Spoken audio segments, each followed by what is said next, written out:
All right. Well, everyone, we're gonna call to order this meeting at 6:32 p.m. Perfect. Hi,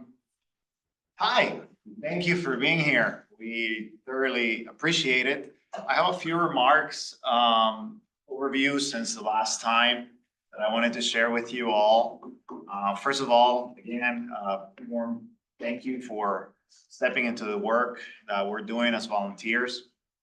It's very important what we're doing for the city, and I think that when we all show up with a collaborative framework with ideas, I think this is going to be a great time for all of us. Even though, it's taking some time from family or maybe other activities that you have planned, I really hope that as we continue meeting in this, that it allows us to create a good group, good teamwork, and that we're able to make some great suggestions for our city officials to take action on. First, I wanted to go over length and frequency of the meetings. So we are going to aim to keep these meetings under 2.5 hours. That's the goal, to go up to 2.5 hours max. That puts us at around 9 p.m. maximum. But some days we might go shorter, or according to the agenda, if we're over the discussion topics, then we'll get through that. We get through it faster, great, we get out early. But if you're feeling like there is maybe one day we're going an hour and a half and it's been too dense, that's okay too. We can stop. There's no reason for us to go further if we don't feel like we're actually getting things done, or we went through maybe a very difficult section.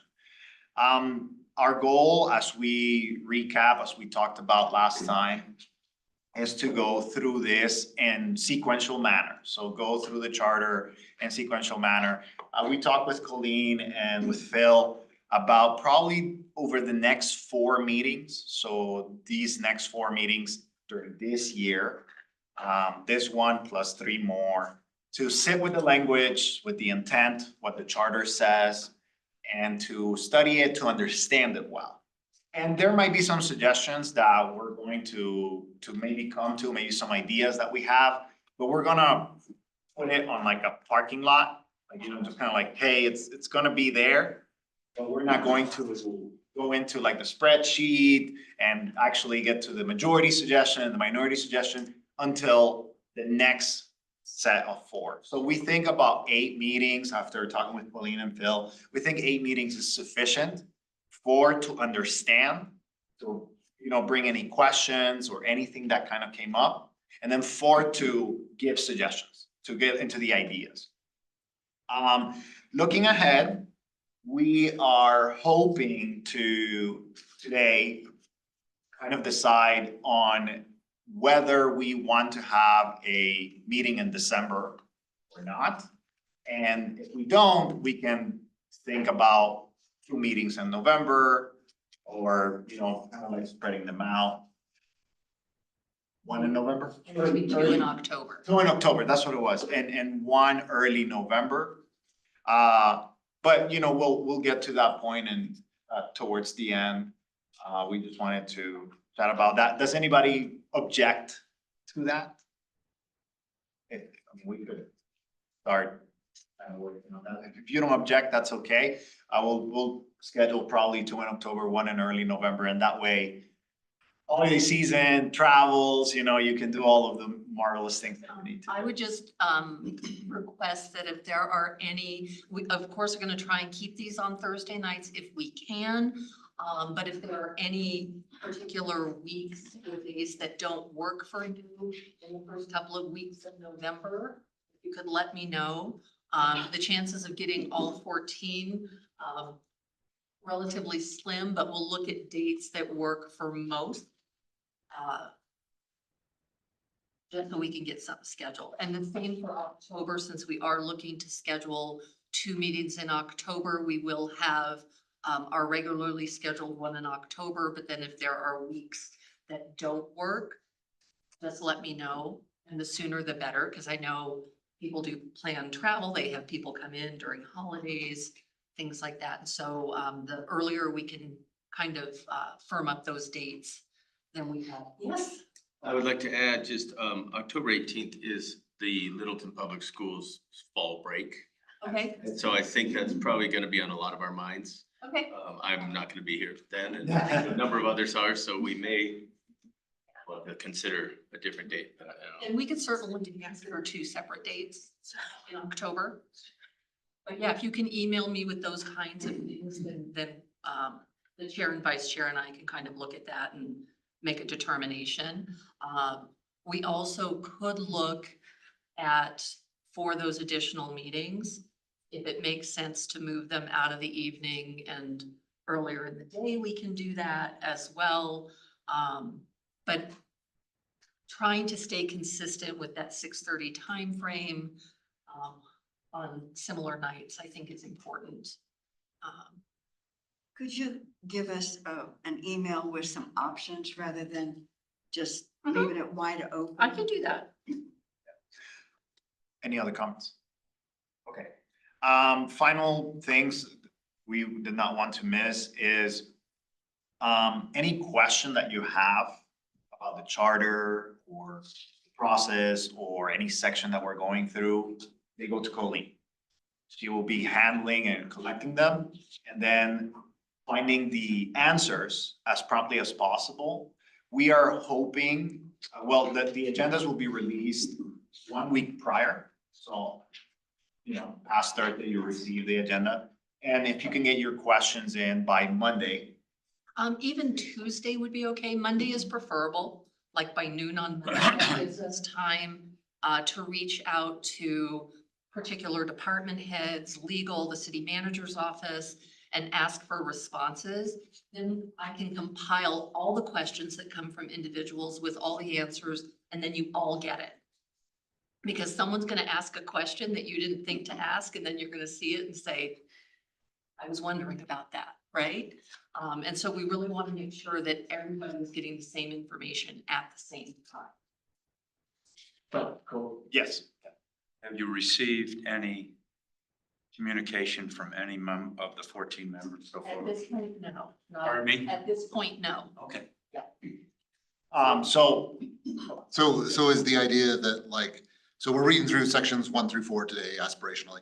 So do I make a list of all the questions I have about 1 through 4 to be discussed next time? Or are we gonna talk about those? Or am I emailing, hey, in 5 and 6, next time I have these questions in advance? Yeah, the intent would be when you get your agenda to kind of look at what's coming up, read through what's coming up, and then if you have questions, that way we're always working to answer questions so that we have them Relevant for to you the in the room versus doing it retroactively. That being said, since we didn't have this conversation prior to this, if you do have questions that we can't address tonight, then certainly send them to me and we can have those as clarifying questions. We should always be looking proactively versus retroactively. That's not to say you can't ask for clarification. the good thing is that these first 4 meetings are for understanding. And then once we get to ideas or majority suggestions that we're going to make as a body for the city council, then I think you can also revisit all of those questions as well. And Billy, I think from my perspective, don't suppress your questions tonight as we're going through. You obviously don't know me very well. Well, this is a general comment, but feel free to put it out there because this is for understanding.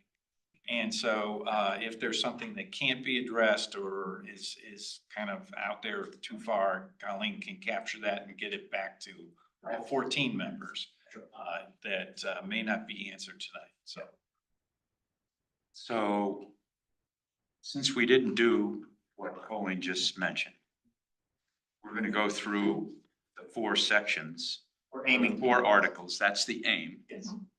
I got major questions about everything. Oh, So we're gonna be bringing that up. Yeah. That's good. Yeah, that's good. Again, today, this is just information so that you can have it for future meetings. But yes, today, we understood that it was going to probably be a little bit slower because a lot of people had questions and they may not have sent them. And we will do our best at this end of the table to address questions that come up tonight.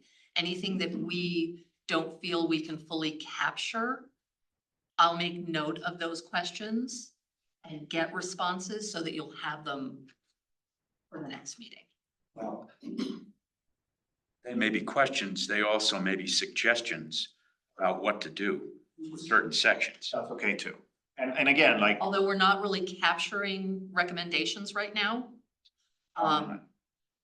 The intent, and again, as Jose said, the intent is to get through all of the sections just to have an understanding of what's there, what it means, that kind of thing. And then we will start the matrix with recommendations. Because I think it's important to get through the entire charter because there are areas of the charter that become impacted by other areas. And since we're doing them kind of in sections, there may be recommendations that come up only having looked at that first 4 sections in depth that are answered later in the charter or are referenced later in the charter. So I just think it's a good idea to have an in-depth understanding and to ask those questions ahead of time so that when we start making recommendations, and by we, I mean y'all, that all of that has been fleshed out. So if I have recommendations for the first 4 articles, I should send them to you. Yeah, you can send them to me and then that can kind of, Okay. we can include that with questions saying that these are recommendations. Not tonight. Right, Okay. but you can send them to me and we'll start capturing them. I would like to hear recommendations, because to me, that's just expanding on what we're trying to do and may end up giving us a bigger picture. and we're not limited. What we're saying that is that we're not going to go into the nitty gritty of saying how many people agree with this recommendation. No, I'm not asking Right. for that. And If I'm he's got not- recommendations, I'd like to hear them in context of the discussion tonight. But I'm not necessarily going to be capturing them in a matrix. That's fine. Right Yes, now. That's fine. that's the portion that we're gonna be doing on the later half. Some final things is that we are not taking action on this meeting. We're essentially navigating through it together. And then on this, eventually we're going to start making those majority and minority decisions. As such, the rules of our commissions and boards do not have that, because we're not taking any action, there's no voting per se, right? So the best way to do some reference for the future, like let's say that you want to go through a specific section. So Colleen, and as you know, if you have visited the meetings on the website for Littleton, there are timestamps on each of the sections. So there will be timestamps on each of the sections. So it's like, oh, we talked about this in this section. There will be timestamps as soon as. So generally, we don't timestamp advisory board meetings because they tend to be kind of very free flowing. We do timestamp our quasi judicial board meetings, council, planning commission, historical preservation, things like that. However, I know that there was some concern about not having minutes or a summary. Well, we don't do minutes when we aren't taking action. There's no motions, there's no action. That's the definition of minutes. And part of, council had a lengthy conversation last year and they asked staff to kind of review consistencies with boards, commissions, committees. And one of the determinations was made that we do not do summaries for advisory boards. However, that's when we started recording all the meetings. That becomes the summary. It's always there. Now, because there was concern that we're not going to be doing summary or any kind of overview for these meetings, when the chair and vice chair and I met, I did offer to timestamp these recordings because we are going to be going through things in sections. So it'll be very easy for me to timestamp the beginning of the past charter review committee's recommendations, the start of the prefatory synopsis and all of that. So you can just go to each section and not have to get through a 2 to 2.5 hour meeting trying to remember where it was. You can just click on a link and boom, there it is.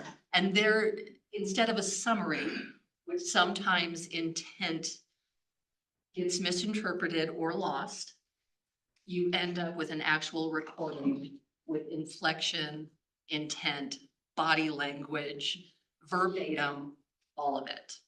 And so that's what we will be doing for these meetings. Generally, they will be up on the website within 1 to 2 business days and will be timestamped when they go up. The final thing is due to privacy, we, the chair and vice chair, do not have your phone numbers. And one thing that Phil recommended, I think it's a good thing, but we wanted to make sure that we have your permission. We may have your phone numbers personally because, you know, we know some of you, but we don't have everybody's phone number. So if you haven't received any communication from us, it's not because we don't care or we don't like you, it's because we didn't have it. And, you know, Colleen said, if you want to grant that permission to give us your contact information, you can speak with her, you know, write it down, say, hey, yes, it's okay, you know, here's my phone number. And our goal, our aim is for us to check in, you know, and just 1-to-1, no more than 2, so that we don't break any open meeting laws. And just check in, you know, so that, for example, today we're missing 3, I think, of our members. And we just don't want that to happen, right? We want to have the full body and make sure that everybody understands the assignment, has sent their question. And if there's anything that they would like to maybe correct, add to the agenda, just to have it all in unison and have the best teamwork possible. There's this book, The Ideal Team Player by Patrick Lenciani. I don't know if any of you has read it, but in it talks about 3 things that teams really build well, and they're really cohesive and they work together. And we have to be hungry, we have to be humble, and we have to be smart. And hungry means like we're willing to do the work, right? That we're willing to put our time and effort for this task. Humble, it means that we don't think of ourselves neither higher or lower than any member in this committee, but that we work as a team. And smart is not about intelligence, but it's about people, right? Smart with people, treating people gently and being able to have that team feel. And developing those things over the next few months, I think, is going to be crucial, so that when we start making recommendations, it's not, you know, Josh against Tamsin or, you know, Sarah against me. It's more like, hey, this is my position. I hope you've understood it. We've been nice to each other. We've been able to discuss these things. We had the questions, we had the recommendations, we had the comments. And that way we can make this the most productive meeting that we can do. Phil? Am I missing anything? No, Okay, good. not at the high point. I mean, it's, the check-in, don't think of that as being typically one of those things. It's mostly, if you're looking for it, which some of us may not be looking for as much, but permission to bring things up, like Billy was talking about, well, do we need to send all my questions and all that kind of stuff? It's mostly that we're in this together and we want to collaborate as we move along. And so it's to keep us kind of friendly. And so Jose, during the administration of the meetings, doesn't get too surprised. Surprise is okay, 2 surprises, not as fun. And so I would just, to Jose's point, if you are okay sharing numbers or personal email addresses, although for everything be done by phone, so we don't create electronic ad hoc meetings unless you use BCC on everything, right? I can share that with them, but I would want something from you in writing saying it's okay to release that. I take personal information and your privacy as citizens very carefully. It's important. And because you don't have city email addresses, I don't feel it's my place to release that information. So, yes, sir. You must have my phone number. I asked. We got mine. I also asked. Otherwise, I wouldn't have received a text message from you. Yeah, that's So do true. you have everybody's telephone number? I do not. How many do you have? 6. 6. Yes. Okay. If we. And how did you get it? 3 of them I know, 2 of them I asked. If. I mean, it's not a problem. No, it's fine, it's fine. I understand your concern. And No, no, it's not a concern. I'm just saying Yeah. you already have my telephone. yeah. But not everyone's, Carol. I would prefer email rather than text message, No because that way I can just file it in my file on the Sounds good. computer. And I'm going to assume that everybody's getting the same message. 100%, 100%. If you received a message from me, it was essentially a copy paste. And some of you could tell because, I may have more regular social conversations, and then you get this text saying, hi, I'm Jose, the chair review, But yes, if you can please tell us whether it's okay, and if it's not okay, that's fine, we'll reach out to whoever has given us authorization, so that we can be on the same page on Thursdays, usually. Okay, those are some of the overviews and updates since our last meeting, and I hope that this section will be way shorter next time. Did we want to talk about virtual attendance? Yes, virtual attendance. It is there. It is imperative that we do this in person as much as possible. There will be maybe an extenuating circumstance, and I will speak with my co-chair and also with Colleen if that's allowed. But if you're sick, get better, Don't worry about the meeting. So Um, again, back to when council looked at boards and commissions consistency. It was their intent, it is their intent that whenever possible, attendance be in person because they think it's vital for that interaction. We lose something when people are virtual because we don't see them all the time. We may have something else on the screen. We don't see if Kent's raising his hand. We don't see if Billy's smirking going, you don't know me very well. We don't see that, right? If something comes up and you cannot be here, sick kiddos at home, whatever. Thank you, Billy. Reach out to your chair, your vice chair, or me, because the chair does have the authority per council to decide if that situation warrants virtual attendance. So we're not saying it's never gonna happen. It's just the intent is to be in person. Some meetings are live streamed on YouTube, but this is not one of them. That is correct. Those are our quasi judicial boards because they're also streamed on our website and Facebook.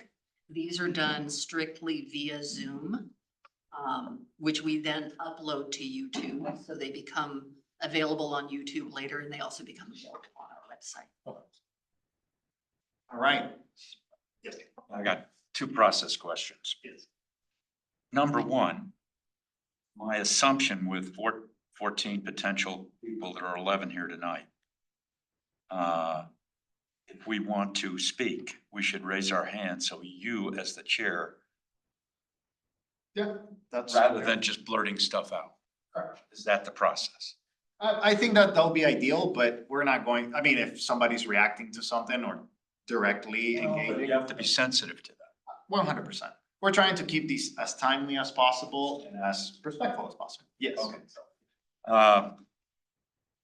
The other miscellaneous issue that I wanted to bring up and ask, what was presented to us, I'd like to know the reason for the charter changes. Was that in relation to specific changes discussed in the past and how this might influence any present recommendations on specific articles? Which charter changes are you speaking about, Kent? Everything in this, all of the stuff from the past, all the red line, So the reason that to give us an understanding of what happened in the past. So And then there's 3 pages that were just recent. So the reason that we shared previous recommendations was so that we don't necessarily have to reinvent the wheel.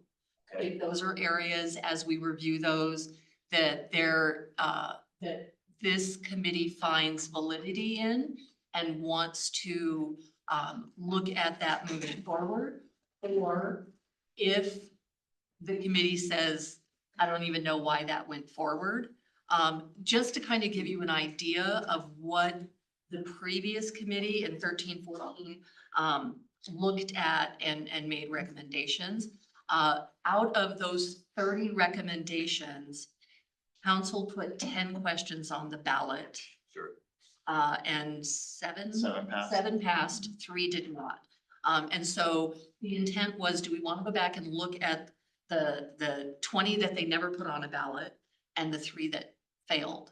And maybe why? Do we want to look at, was the language not revised appropriately?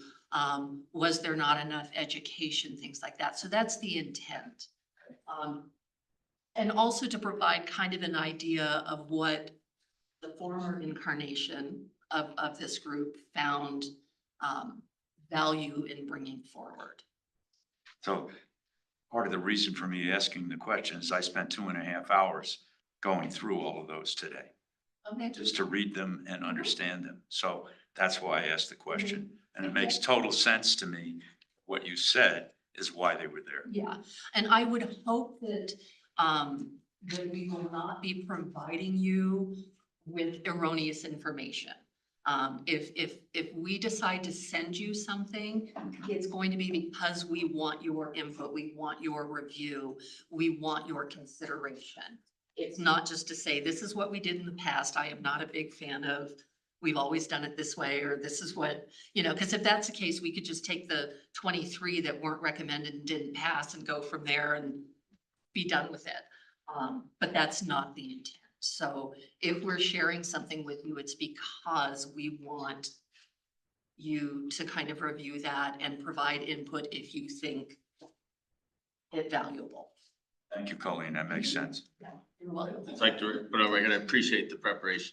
It gave us roadmap. I feel a little bit like a forensic, psychologist looking at what happened in the past. It was really helpful. If it was just the charter, I wouldn't know where to start. Yes. I have a process question. It's been brought up before, it was brought up Tuesday night. And of all the years that I've participated in these kinds of groups, we've always allowed the public to comment.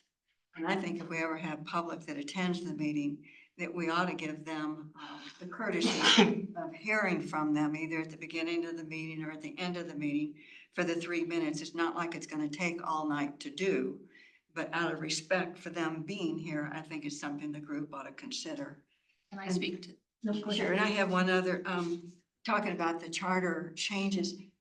Were these in the book? Because I didn't see that. Okay, so we have some other ones that were in front of the voters, or I think maybe the committee should have access to this as well. Yeah, in regard to the public comment, again, and I'm gonna refer back to council's direction on board and commission and committee consistency.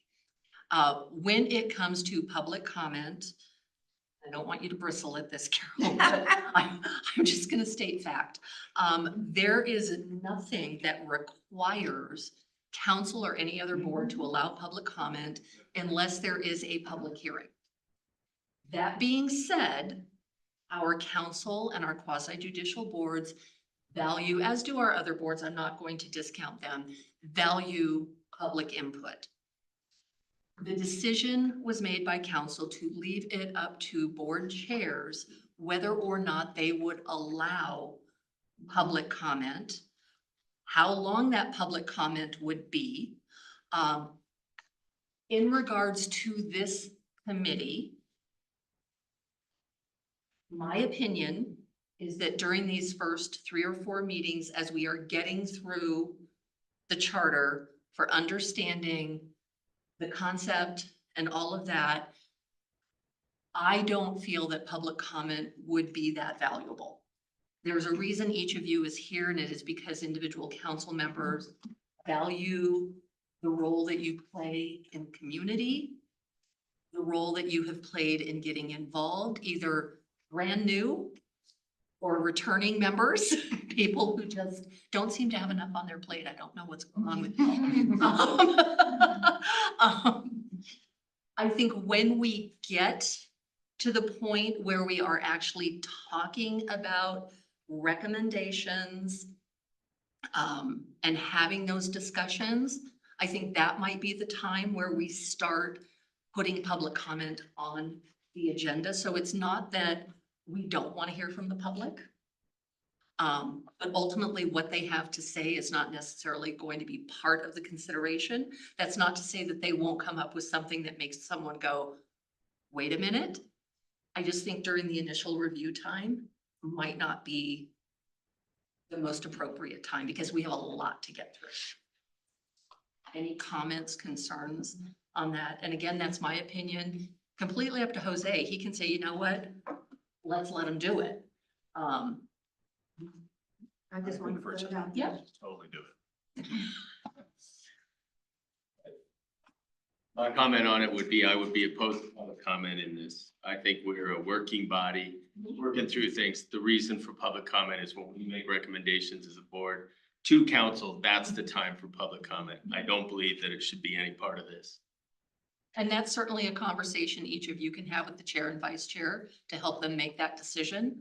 But yes, public will have an opportunity when the final recommendations go to council, to speak to it. But again, the point of convening 14 people, 2 per council member, was to kind of streamline this process and not to have.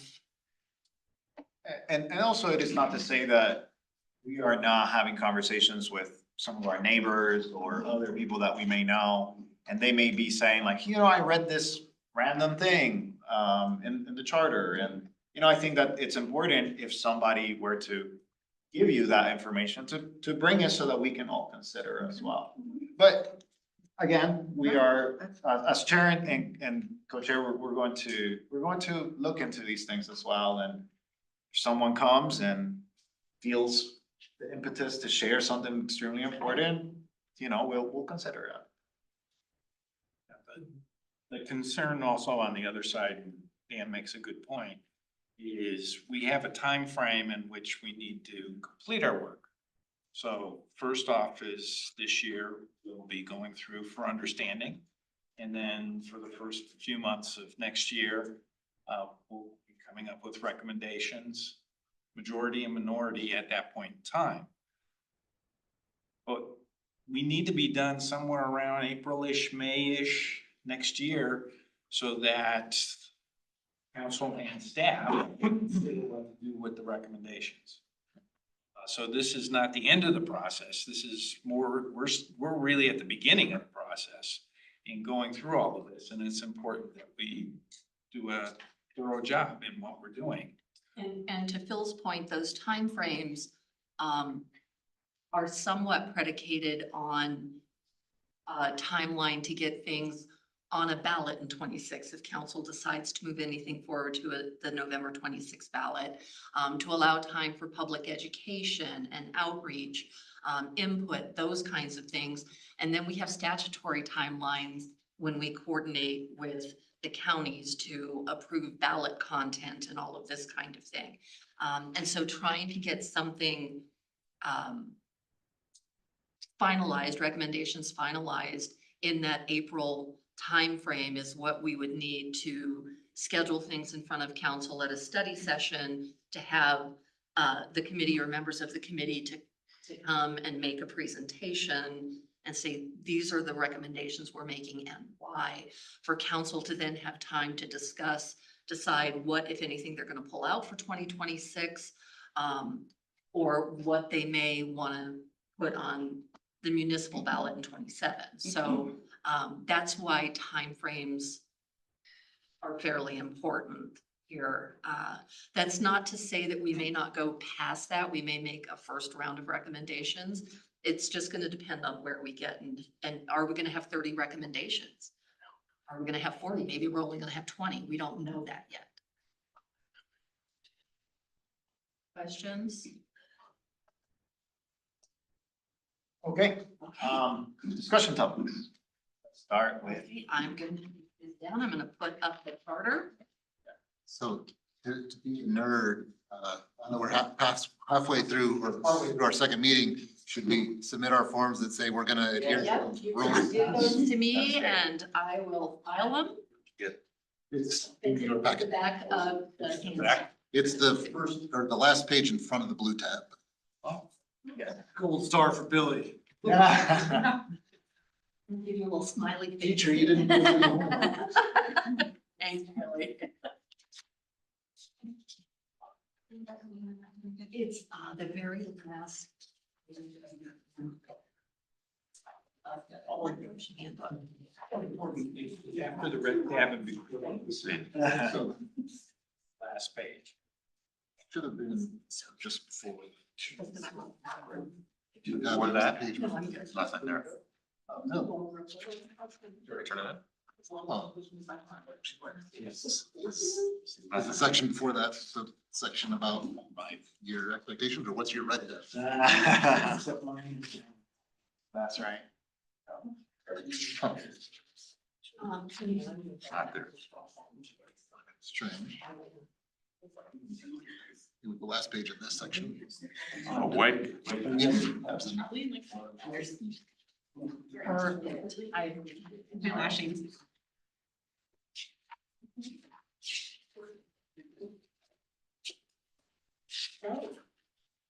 Alright, so our agenda, we are going through 2013 and 2014 recommendations. So our, as colleagues said, our prior incarnation. And well, it's time for questions because I know some of you have them. So.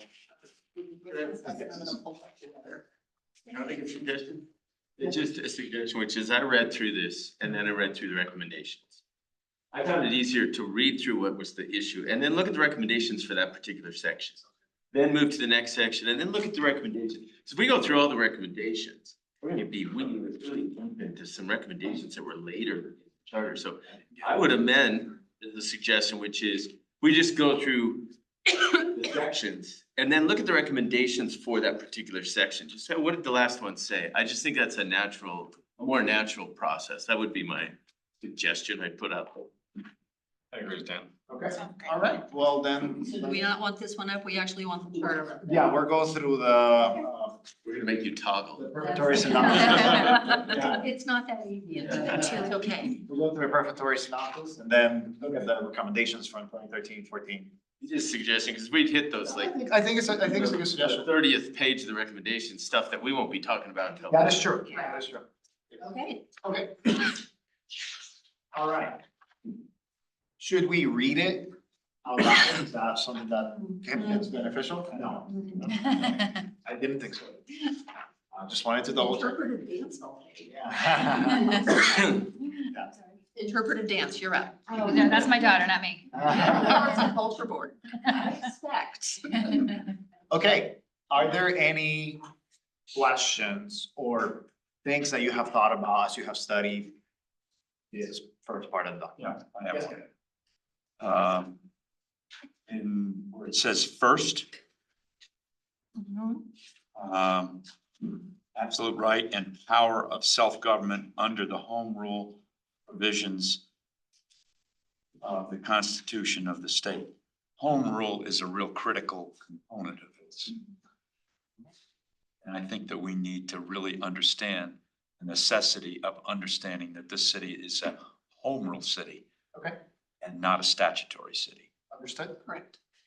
You know the difference. I do know the difference personally, yes, but I think it's a helpful thing to be explained. We perhaps have the city attorney. Yeah. That's what I was thinking. I mean, I'm happy. happy to do it, but the city attorney is here, He's so. pulling his table comparison. What's the difference between a statutory city? It's not. I don't know. A statutory city abides by state statute. They do not have the latitude to make their own laws or to be governed by a home rule charter. A home rule city, and there is a process to become one. The last city that did it was Castle Pines in 2019. They were the 102nd home rule municipality in Colorado. I only know that because I know their clerk. Allows us to operate with our own rules. That's our city code, our own laws that we've adopted, with our own charter, which is our constitution, I believe is how it was explained to you last time. Does that mean we get to disregard statute? Not entirely. It means that we can enact laws for our specific municipality that differ from state statute. We can be stricter, we can't be more lenient. Generally, there are a few exceptions. But it really gives the right to govern the city to our constituents and staff to come up with what is best for the city versus the state saying this isn't statute, that's what you're gonna do. Questions? Yeah, I just make a comment about that, because that's one of the reasons that the 5 issues that were brought forward by the state government and adopted abridge some of the home rule issues. And I'll let the attorney speak to that. I think there were 5 of them. I know 4 of them. Are we talking about the recent land use cases? Yeah, all of that stuff, yeah. Yeah, I mean, generally to just expound upon what Pauline said is, you know, the state constitution kind of prescribes a few certain things that home rule municipalities have the control over. One of those has always been land use. So historically, home rule municipalities have the ability to regulate, to legislate around things that are of what we consider local concern. Like this doesn't, you know, deal with state, it's really just local. This is our city. We're gonna legislate how we want to. Sometimes the state comes in, as they've done recently, and preempts that. yes, I And they'll know. specifically put the language in there saying that this is not a matter of local concern. This is a matter of state concern. This current administration in our state has said that housing in general is a matter of statewide concern. So that is how they have been, quote unquote, legislating in that area.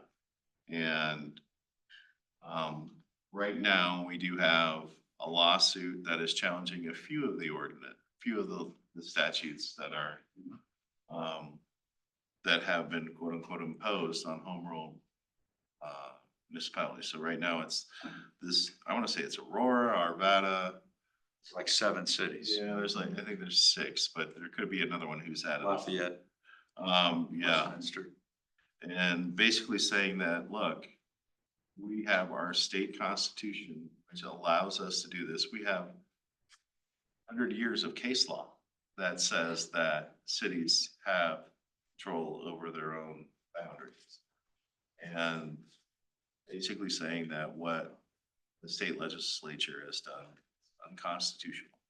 So that is playing out right now. I know that there's some other House bills that have been advanced that have not been challenged yet, but it is the exact same principle for those. Specifically, ADUs have been one. That is recent legislation that says that you are required, or you're allowed, municipalities are required to allow for ADUs to be built in any zoning district in which you allow for single family residential housing. So that one hasn't been challenged yet, but it's the same principle that's being challenged for other ordinances. But I mean, I'm just my own legal opinion. I have always supported home rule. It's frustrating to see the state get involved in their approach because while perhaps some of it is well-meaning, and this is just my personal opinion, the cookie cutter approach does not always work on just a local level. Like, we're not the same as Aurora, we're not the same as Denver. We don't want to be the same as Aurora, we don't want to be the same as Denver necessarily in all respects, so. Prescribing laws in which there is uniformity in certain things such as behavior and zoning of your own cities is just personally kind of challenging, although altruistic in nature, I suppose, but. So, point of order around all of this. As I'm reading through the recommendations from last time, the majority recommendation was to remove the prefatory synopsis, which does contain the home rule reference. So I'm getting from Kent, and paraphrase a little bit if I'm thinking right, which is a question that he'd want, and we don't have to vote on this, he'd want to see a description of home rule as a component of our city be something that would be included. So we can put that in the parking lot for tonight relative to this. And my second is actually a question. You had the majority recommendation, okay, in at least my binder, it's in red and it's crossed out, okay? But when I'm reading the charter, it's still in there. So this one did not come up for a vote. No, so if you look at the table, yeah, if you look at the table, the majority recommendation was to remove it. The minority was to retain it, and then the staff recommendation shows that it was removed during the 1976 codification, but not by city council, not by a vote. So it was replaced in the charter, Was placed back. because there was never anything legal to have it removed. Okay, so that's Whether what, it was removed by error, I don't know, but, so the charter that we have is the way the charter is currently, regardless of where the recommendations are. right, and, one thing to understand is there are certain things that must be contained in a charter. And kind of that overview prefatory synopsis is one of those things because it defines what the charter is and the purpose of the charter. So even though some folks thought, let's just get rid of it, it's a page of useless information, not something we can technically take out. Because that would mean that you wouldn't be home rule anymore. No, we would still be home ruled, but our charter would not be in compliance with Understood. statute. I see. So there are some definitions about what must be in a charter and what doesn't have to be in a charter, right? Which leads to my follow-up question, which is, as I read through the prefatory synopsis, I imagine that some of these things have to be there, but not all of them. So this could actually be wordsmithed. And so, the question not for answer tonight is which parts are required What has to be there and which parts might be up for and what is later discussion. the delicious creamy filling in the Oreo? Correct. Okay. To paraphrase. What page were you referencing when you were reading that? In that 56 pages, what page? Oh, I'm on page I think One it's of one. 50. one. I mean, it's the second half of page one. No, I'm not talking about the preparatory. In our binder, it's page You're one. talking about the recommendation, you're talking about the recommendation. It's in the orange tab. Orange tab. Page one? Page one of the orange. Page 1 and 2. Yeah. Okay, page one. I was corresponding what the recommendations were with, you got it, thanks, Ken. Yeah, because there are some portions of the prefatory synopsis that are actually in other parts of the charter. The one thing we need to consider is when this charter was adopted, this was brand new to folks, right? They didn't necessarily know how to build a charter. You know, I don't know where Littleton falls, and forgive me, in the hierarchy of home rule, right? I don't know if we were in the early part of home rule municipalities or the middle or, so I don't know how much there was to learn from. when that charter committee was formed and drafted this. And we also don't know the backgrounds of those people, and their intent and want to overemphasize certain conditions. Right. So Right. that was just my question. No. Doesn't have to be answered now. Yeah. Let's fluff or fill Yeah. in. And I've made a note, so when we send out the packet for next time, I will have some of that outlined. I'll go through some of what has to be in there, what has to be in the charter, what isn't necessary. Reed and I will confer on that. And then that way you'll have that to kind of operate from. Section about the city clerk is not necessary. Yes, Ken?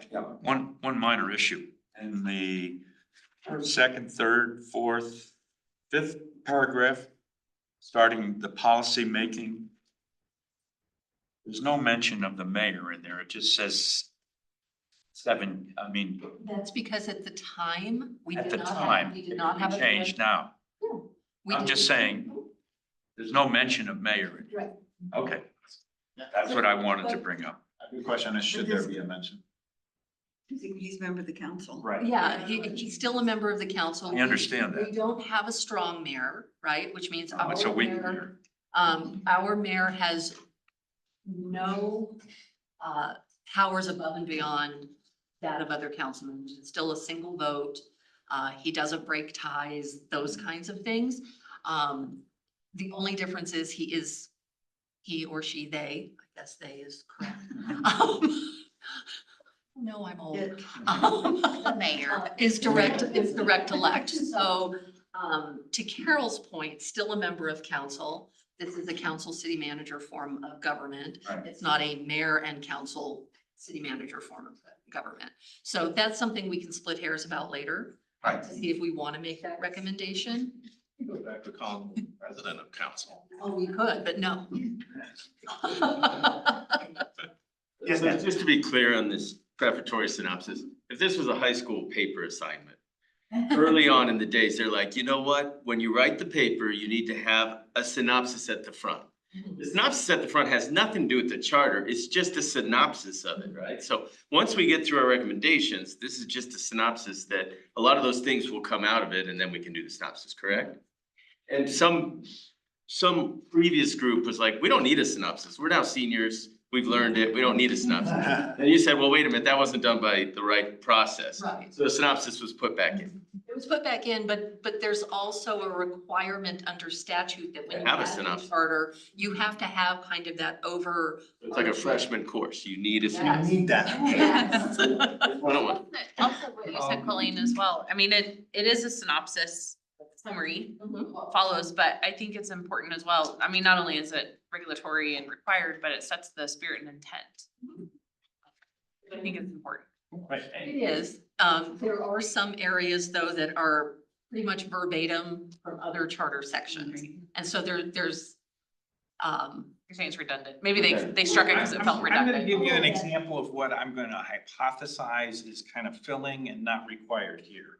If you go to the second to the last paragraph, which says the first election under the charter will be held on 3 November 1959. Yeah. Provision is made for an orderly change from the present form of government to that of a home rule city. That's all water under the dam That's done. or water under the bridge. And so there's I'm things not that, argue that. That's history. I know that's And if you history. strike it from there, then when someone wants to know, when was this charter Initiated. initiated? I- It's gone. I mean, I get what you're saying, but maybe this is not the creamy filling. Maybe you're looking at it as double stuff and part of it needs to stay there. I said that was a hypothesis as an example. No, I get it, but I think we're kind of getting in the weeds right now. Yes. A little bit, but it's out there in the ether, so we can have the conversations as we move forward. Any other questions about this section? If you make a change to the charter, the prefatory synopsis is also gonna have to change, so it becomes like a two-part. Yeah, not necessarily. I mean, that's gonna be a conversation that y'all can have if we wanna clean that up. I personally don't find a lot of value in cleaning it up. This is what it was when the charter was adopted in 1959. Again, there's some history there. You might get a bad grade. It worked. It just doesn't match. Well, the synopsis has no like legal binding. Yeah, it's just like, The fact that it says we don't have a mayor or not a directly elected mayor, there's no legal binding aspect of the No, synopsis. because It we can say covered anything. that in the charter. Mhm. So I think that as we go through this, you all are gonna find some bigger ones to deal with. We can't. This isn't even an appetizer, people. Charter amendments to the ballot. This isn't even an appetizer. This is like a little free taste they get you of something that they just invented. Bigger fish to fry. All right. Next section, the preamble. Short enough, green enough. Yep. Just, All the required. just says, this is what gives us the right to do it, and we're doing it. Okay, Okay. no one opposed AC that. We move to Article 1. All right, Article 1, And we want to go through section, Section 1, okay, name boundaries. any, Yes, Ken. We're 3 counties, we do sit in 3 counties, we're yes. not 1 county. Does that need to be altered? Yes. That probably is a section that we want to add Jefferson and Douglas to. Again, at the time this was formed, we didn't have. Let's see, Any extra ones for Section 1? but that's a great question, thank you. And a question for research, Although it does say until changed in a manner authorized by law, which we did, was amended in 2015. Anything we've done to now be included in Jefferson and Douglas has been done through an annexation process. However, that doesn't mean we can't have legal here. Because a lot of people are really surprised to find out that we sit in 3 different counties. what? What? Just a quick question for the attorney or Colleen to answer. What is the significance of the words municipal corporation and second class, city of the second class? What do those mean? And that doesn't have to be answered tonight. For research. And there is something in statute about the municipal corporation, that exact. I know that, but I'm saying, for our understanding, we should, And what was the other one, Phil? I'm sorry. City city of the second class. Okay. Any extra question for this section? Yes. Colleen, just because it says amended in 2015, but there really wasn't anything on the ballot. Is this catch-all? Yep. Okay. Yeah, so, yeah, it's one of those that was a catch-all thing that changed some, Capitalization or punctuation? correct, Okay. correct. Section 2, form of government. And that's that council manager that we talked about. And no mention of mayor. Right, because the mayor, again, is a member of council. The mayor, again, not a strong mayor. No, I understand. Well, and they immediately had mayors in 1959. They were just elected within the council. So Right. it's not like they didn't see mayors coming at all. Right. well, They we're had- not even a week. They had no real power as a mayor. They had the same power that the mayor has now. Well, They I run would the, debate that. they run the meeting, they appear at ribbon cutting. Yes. And you'll see that in the charter later when we talk about the direct elect mayor, that it specifies. Right. That they really don't have, Extra This power. powers, authority. but again, something we can chat about when we get to the To recommendation. me, it's a big deal because it happened 4 years ago, 1959. That's, And to me, it would be a big. that's if we had 41, strong- 41 and 20. Yeah, if we had a strong mayor, it would be a bigger deal to me. But I hear you, I understand, and it's certainly something we can chat about. That's the extent of my. No, no. Any extra ones? That's good. To be clear, she's not referring to the strength of our current mayor. The strength of the position of mayor. Yes. That's correct. Section 3, I've always been working out. He section just ride his bike a lot. powers. Section 3. Any questions, concerns?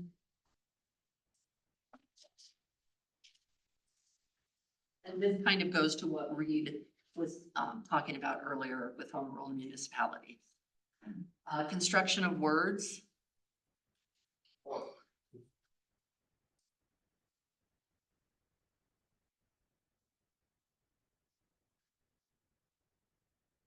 Being none, Okay. Section 5, present ordinances. and this was just saying that any ordinances that the city had adopted up to the time of incorporation and designation as a home rule were in effect. I don't wanna go down a whole rabbit hole, but But you're going to, aren't you? it was a we became a home rule city, so we could make our own laws. So how would we have our own laws already that needed to be carried over? There still would have been potentially some ordinances that had been passed, not to adopt a code though. There would have been other types of ordinances, potentially budget ordinances. There are a lot of things that council enacts via ordinance that does not impact a city code, So before we were a home rule city, was Littleton just a statutory city? statutory city. Yes. Josh? No, okay. Oh, Josh is saving his stuff up. I can tell he's got his glasses on. Okay, section 6, I actually have a question. Uh-oh. So since the first charter amendment, the city has annexed a few extra areas, correct? If I read this correctly, that any newly annexed area or portion thereof may be detached by ordinance within 90 days after annexation by 5 affirmative votes. That just means like back when it was annexed, Well, they would have to do it within 90 days of annexation. when that happened, when the annexation happened. This Or in the future. is for future regions, Yeah. correct, yes. The question I have for this one is, does the charter contain the information for the annexing a portion? Probably. Okay. Um, And we might get to it. Yeah. It's just something that came salient in my head, and I was just like, yeah. Well, isn't that the next sentence? Thereafter, you can't be detached except upon majority vote. right, well, my question was, because the word ordinance was in the first part, I was saying the other one, would that be like a referendum? Or would that be an ordinance that can be brought from city council? That's the portion that I was kind of like, oh, Ordinances come from the council. I understand. Yeah, but So he's I'm saying asking if it would be. Yeah, so like, it wasn't at least clear to me whether like to detach, right? Will be, it's majority vote of the registered electors voting, but So would it have to be like 1,800 signatures to? well, so after the 90 days is what they're saying. Up to 90 days, council can do it with a super majority. Yes. After 90 days of annexation, then it has to go to a vote. And a vote of the people that have been annexed. So if Mark wanted to be detached from the city, Mhm. they could vote. We have nothing to say about it. Correct. It's gotta be. That's the my city. interpretation, but I would defer to, I believe this is the city. The city's now That's made what I an read. investment after 90 days. Yeah. And so it actually would have to be a city vote. Well, that was my question, was it just says a majority vote of registered electors voting, and I'm like, well, is that a majority of 45,000 Littletonians, or is it a majority of? we have about 33,000 registered electors. Right, citizens, not voters, but, or Get out there residents. and talk to the people who aren't registered. Um, That are old enough to be. But it's not clear, like, it doesn't say, it doesn't say the city-wide or the entire municipal, I mean, It doesn't define. can trail marks succeed on a majority of trail marks? That's exactly my. So I'm putting section 6 down here as a question on process, Sure. something I'll do some research on, Reed and I will confer on. Define, Yeah. you know, you said owners. Trail marks are What big. does that mean, owners of House 16. in that area of the detached? You live there. Thank you. Section 6, any extra ones? These are great questions, by the way. Section 7, definitions. And so I know that this section was updated with the last charter review committee. They did add some definitions. This might also be a great place to consider adding that definition of a home rule municipality in the definitions, because we do see home rule, not just in the prefatory, but we do see it throughout other areas of the charter and our code, right? So this might be a great place to add a definition of what it means to be home. Okay? In this section, it does also have registered electors, but it doesn't say that it's a person within the boundaries of Littleton. So. Well, it says registered By voters statute. required or prescribed by statutes of the state. So in a municipal election, you can only vote in that municipality if you're registered here. But this might be also, certainly we can define that better, something to think about. We can also define mayor. We could define mayor in there, if we wanted to. All right. Any other questions on 7? Definitions, and certainly think about things that you as a citizen hear or see that you don't quite understand what we mean by that. Because we can make recommendations to add A few extra definitions. add words and definitions. Just know that any recommendations we make, any recommendations that council feels that there is enough reason to move forward, we are going to have to be very clear with why we're adding these things with some justification, so that when it does go to the registered electors of the city of Littleton within our municipal boundary, Josh, that there's an understanding of why we're adding those things. And just in this section, it talks about the recommendations include this publication posted in red. But that's not included in the document, so that either did not go to the voters or it did go to the voters and was rejected. We know? Which one, I'm sorry, Page 5 in of the the recommendations? recommendations, correct. Orange cap. And which one were you looking at on page? One that says publication, published, Yeah, posted. yeah. So that didn't make it to the definition, so Correct. it did not go to the voters It or? did not. It was not one of the ones that moved forward.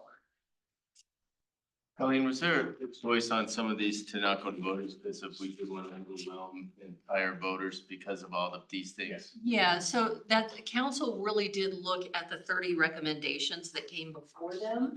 And based on capacity and other things that they knew they would move forward to a ballot in 2015, which was a municipal election year. So there were seats up for election during that year. I'm sure part of council's consideration was not to overwhelm the voters. And there's also an expense involved every time you put a question on the ballot. And if you have a municipality that's putting 30 questions on the ballot saying, we as a body don't want to determine what's valid and what isn't, we're just gonna let the voters. Once you start overloading a ballot, people step away. And they just go, you know what, I'm not even gonna attempt. No. Or they do that a lot. Yeah. It's like, if you're asking for that much, we're giving you nothing. And so there was some consideration there, but that's a great question and certainly something to consider as we move forward with recommendations. And maybe at the end of this, if we have 30 and you really feel strongly that they're all valid, then yeah, we take all 30 of those to council. Bless you. Maybe we take those 30 and do some weighing and say, maybe 25 are valid, maybe 20 are valid, right? And really kind of narrow that scope, help council a little bit to understand why we started with 30, 35, but we're really only recommending this number to you, and this is why. Any questions on that?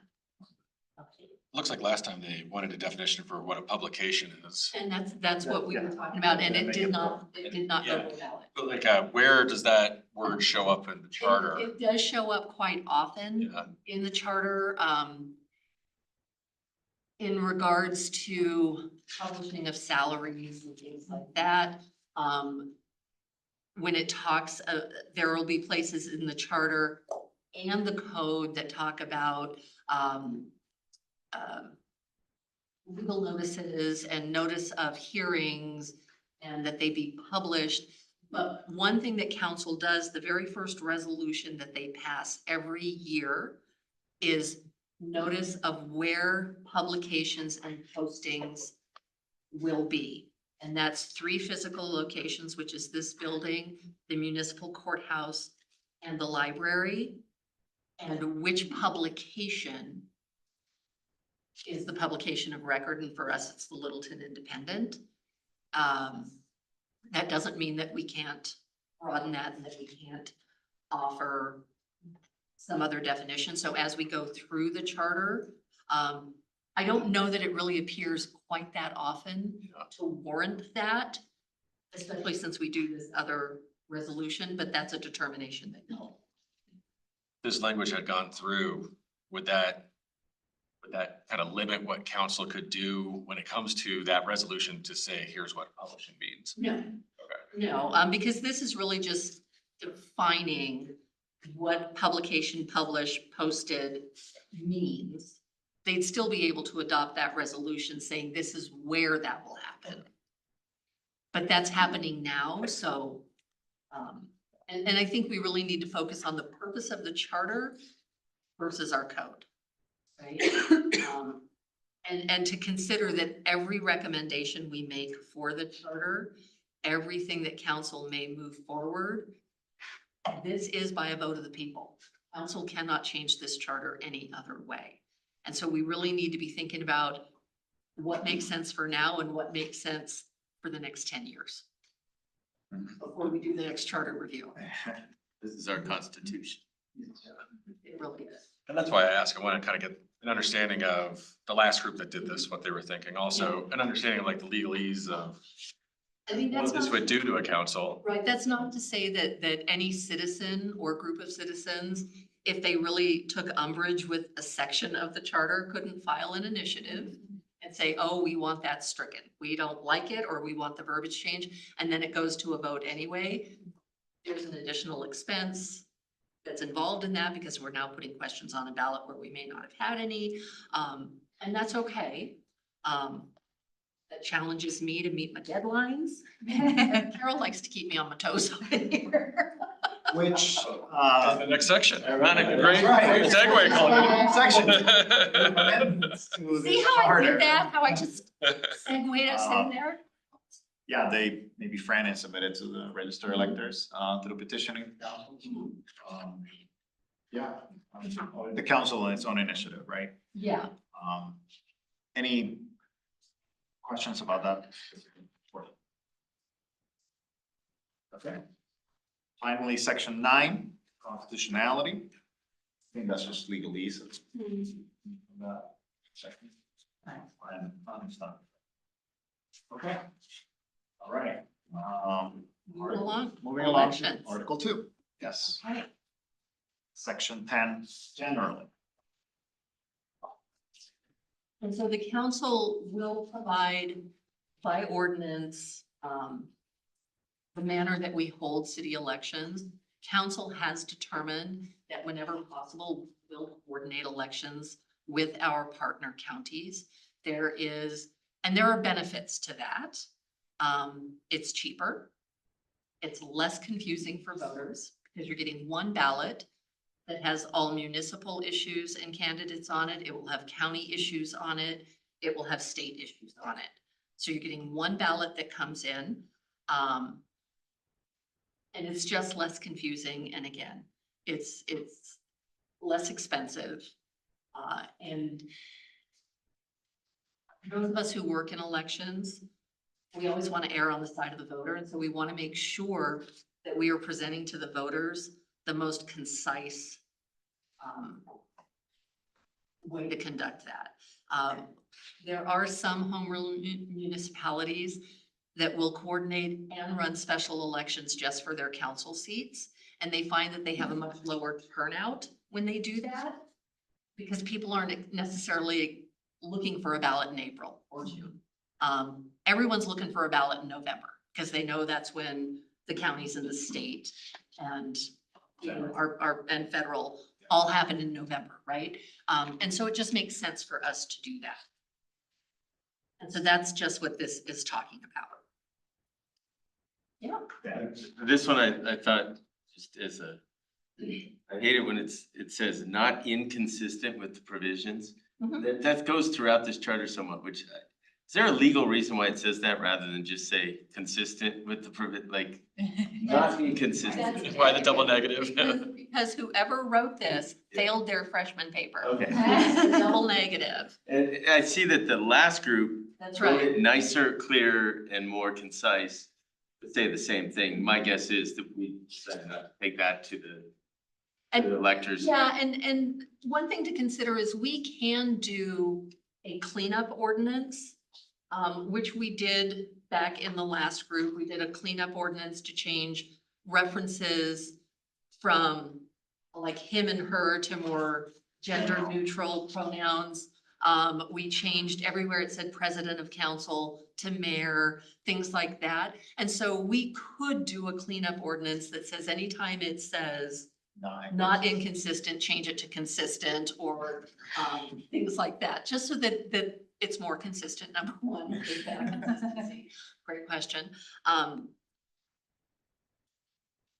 Whoever assisted in writing this was probably an attorney. Yes, Reed, I'm looking at you. Mind your face. Speaking of the word irregardless. Oh, I love that word. Say that and I'll start twitching. And follow Add it it. supposedly, and we're gonna have issues. But that's a great question. So we can certainly look at that in different sections and put that into kind of a cleanup recommendation. If we find that we're finding little things like that throughout. Is Title 31 something that came up later? So no, so Title 31 is the Municipal Election Code of 1965. And that allows municipalities to run their own elections under their own laws, versus Title I, which is the Uniform Election Code. Now, when we coordinate an election, we are running under Title I. Mhm. Once we enter into an agreement with the counties to do so, which we just did. Anything prior to us entering into that agreement is run under Title 31. And that would be in a special election? If we opt to do a special election, so we recently just did a citizens initiative to amend our charter. Up until we entered into an agreement with the counties, which again, those were just approved, it ran under provisions of Title 31, which is the Municipal Election Code, slightly different than Title I. Had something come in after the fact, it would have been too late to get it into a Title I. So we would have had to run a special election and that would have been run under Title 31. We ran a special election in 23 that was completely under Title 31. We've done that. We did one in 07, 2015 and 2023. So every 7 to 8 years. So by the time the next one comes, I'll be retired. Just saying. It's interesting that during the last one, the recommendations of staff was to adopt Title 31 to govern special and general. So at one point, it was defined by ordinance to use Title 31.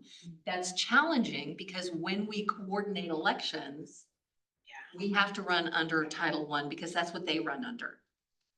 You don't wanna do that anymore. I would prefer not to run our own elections. It's very costly and it takes a lot of time, and I have an office of 3. So,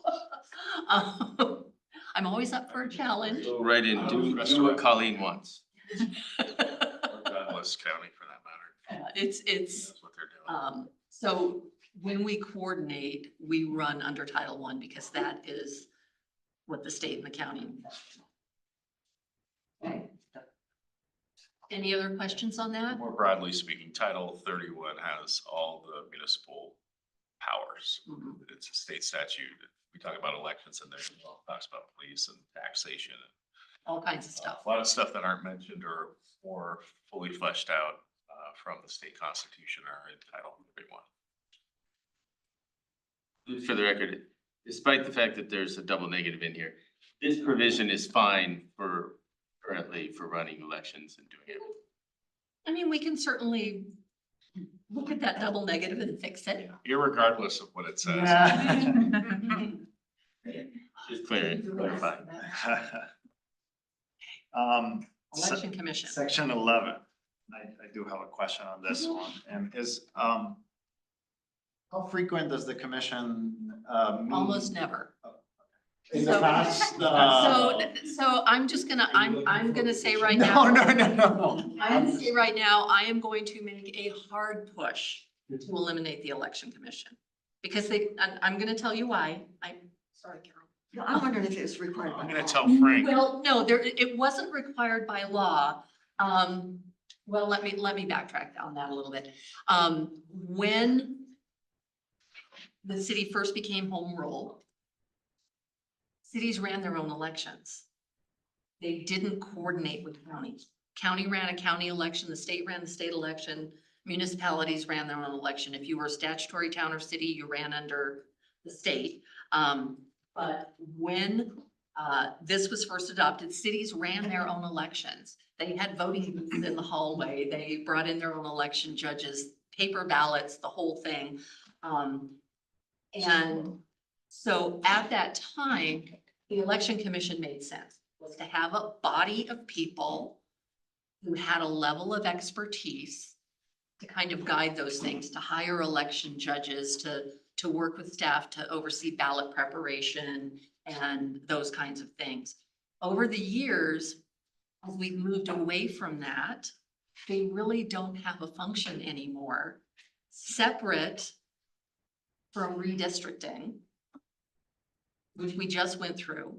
My argument there is we could convene a redistricting committee, much like we've done with the Charter Review Committee. Most cities, that's what they do. Colleen, can we put in the parking lot, what is needed in this section or required? For election stuff? Yeah.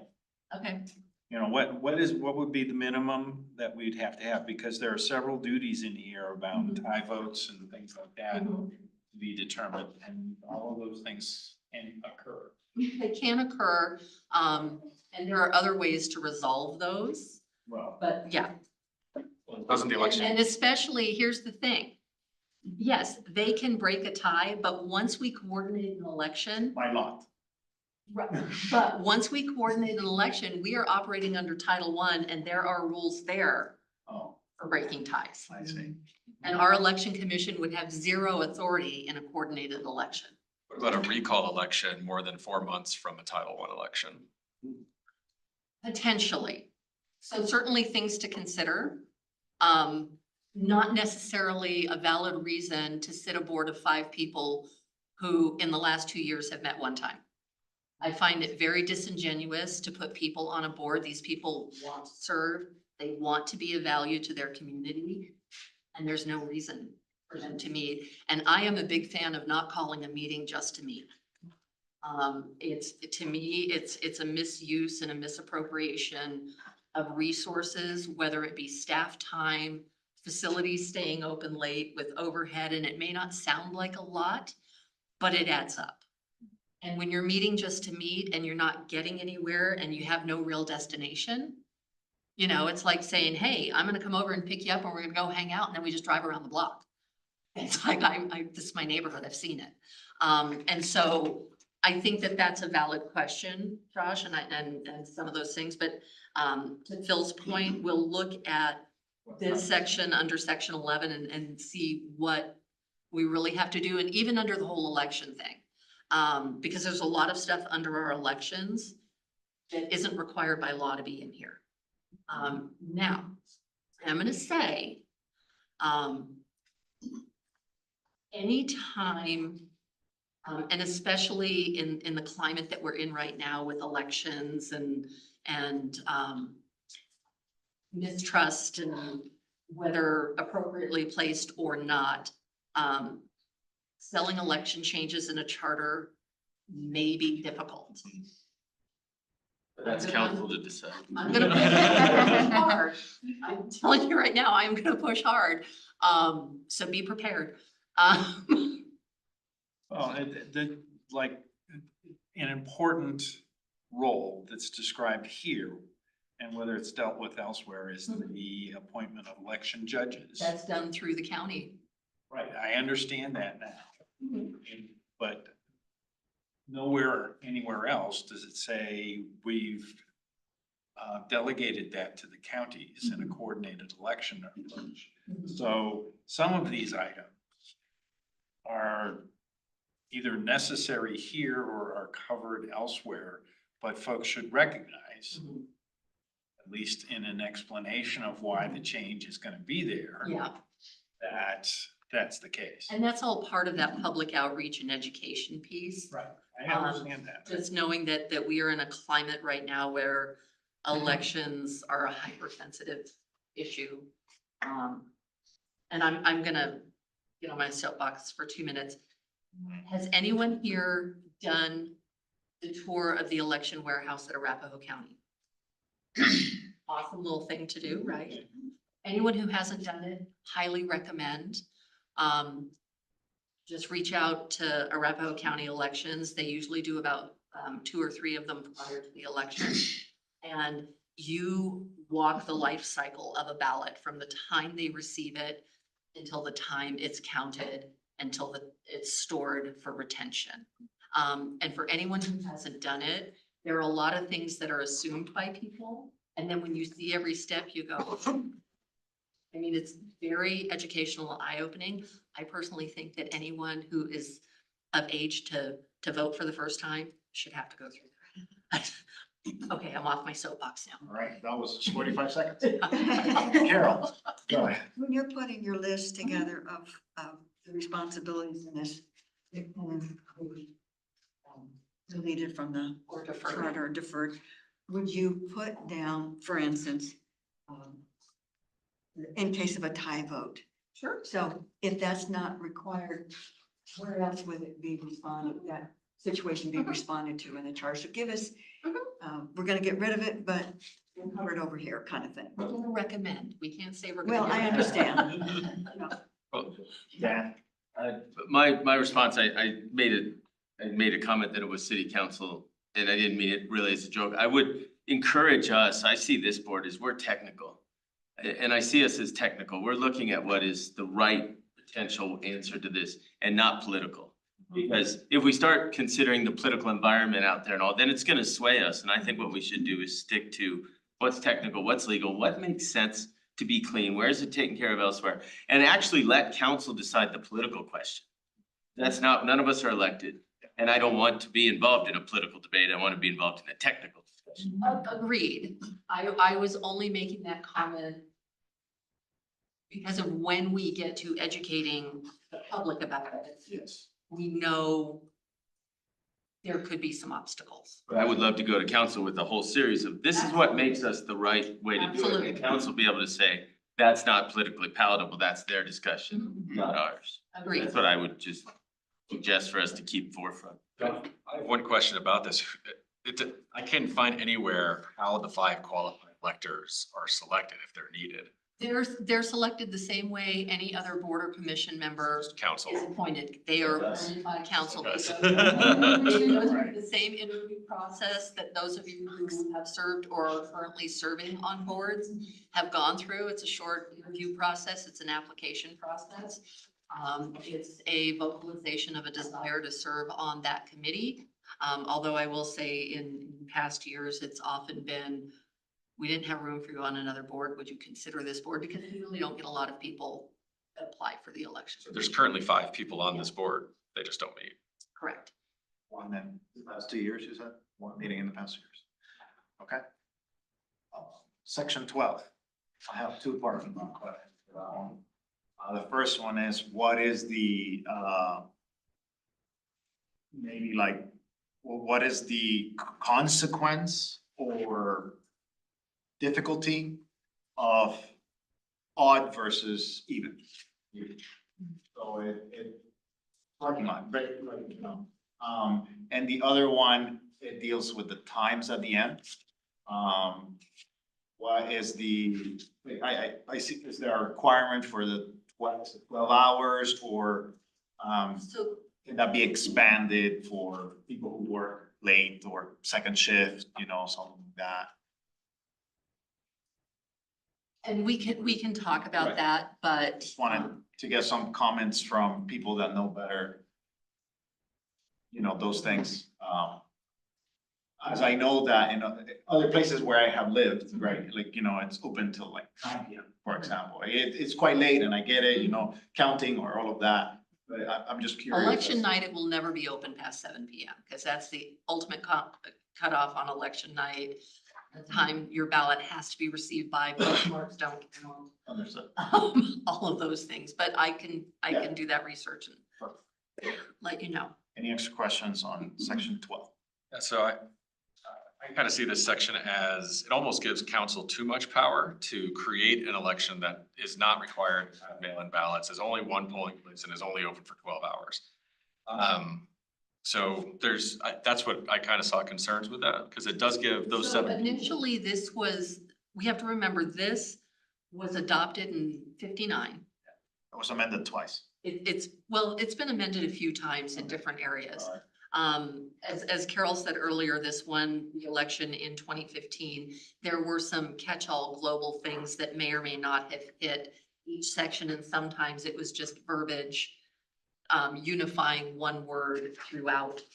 So it may not really have had anything to do with the elections, but it may have been how we refer to council members or council or things like that.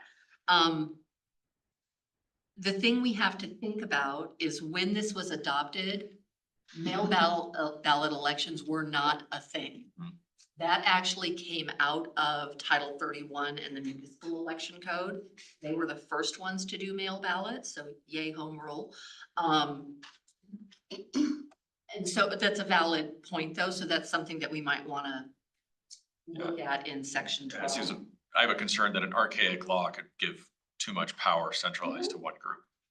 The reason for some of this would be, if we didn't do a coordinated election with the counties and had a special election that was off cycle. Yeah. We may want to do it via polling locations because of cost considerations, as a mail ballot is costly. Very spendy. Okay. Just to make everybody aware, it probably won't happen, and Reed, maybe you can address this. The president doesn't want any mail-in ballots. I'm just bringing it up. We're not getting political here. No. That's a statement. I'm just saying it's Line on its stage. for a discussion that it's relevant that somebody was trying to do that. What was the comment? I didn't hear. Well, he also doesn't have the power to interfere with state law, so. Precedent, nation does not want, current president does not want, Mail-in ballots. I'm just bringing it up since we're talking about mail-in ballots. Jump 4 levels. Fun bit of trivia I just wanted to share because I found it and I just wanted you all to know that.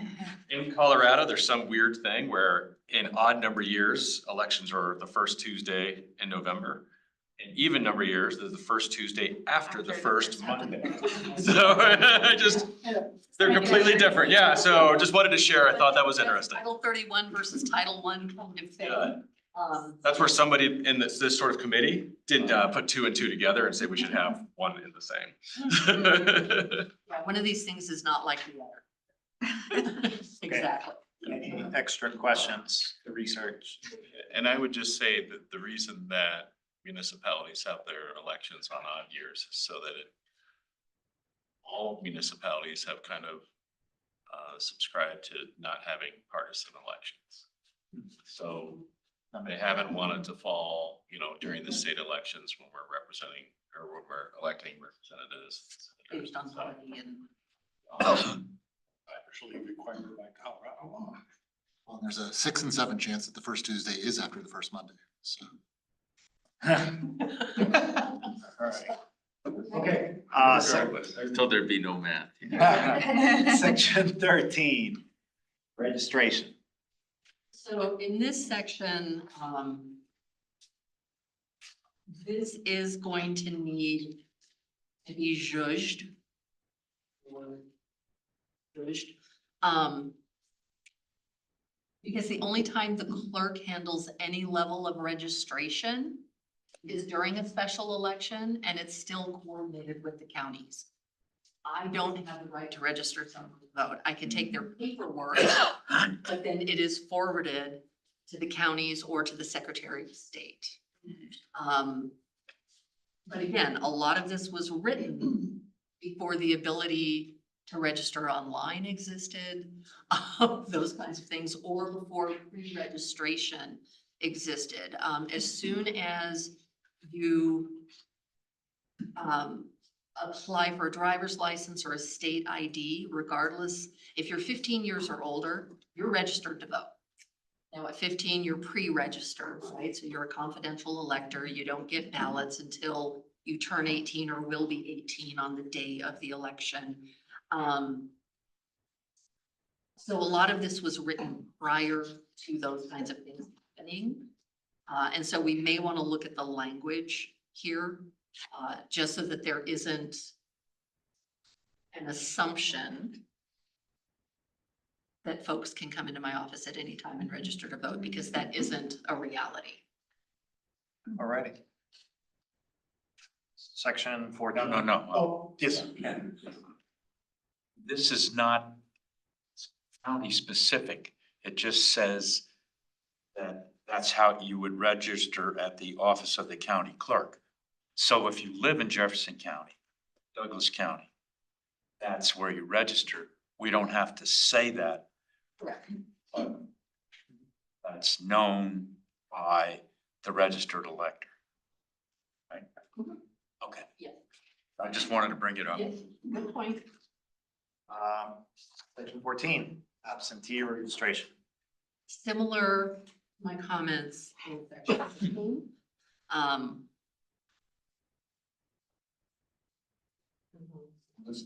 It specifically says, including the 20th day before municipal elections. Does Colorado have same day registration? They do now. So that again has changed. And so we really kind of want to look at those and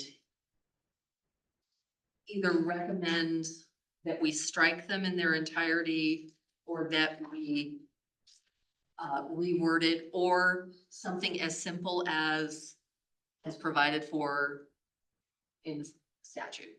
Because the other thing we need to think about is every time we change the charter and we don't provide that, and we get very specific, that as soon as the statute changes, we're out of compliance. Right? So we need to be considerate of that as well. And things are always going to change in election statute. Almost every year there's something that goes forward, whether it's affecting the Constitution or campaign finance or some other level. And so we want to be very cautious about being too specific that now ties us into a requirement that we can't meet because we're now in violation of state statute. And when it comes to things like election, that's a little bit different than land use. Questions on that? Section 15, I have a parking lot question. The relevancy of, or adequacy of 50 registered electors. Given that this was adopted, back when there were not. That's in Title 31. Okay. But that doesn't mean we have to stick to that. Understood. We could adopt something over and above. We could base it on a percentage. I will tell you 50 is very low. That's what my first thought came. But we also have to think about when this was written, we didn't have the population. That's what I'm saying, like, that's what I was Right? going to say. We did not have the population that we have now. Littleton was a very small town. We're now a medium-sized city, but still a small town in character and attitude. And so 50 seemed, that might have been, that might have been a little harder to get in 59 now. So I just want to Nope. see what maybe other municipalities have done, like, I mean, if they have increased that or have the use of percentage.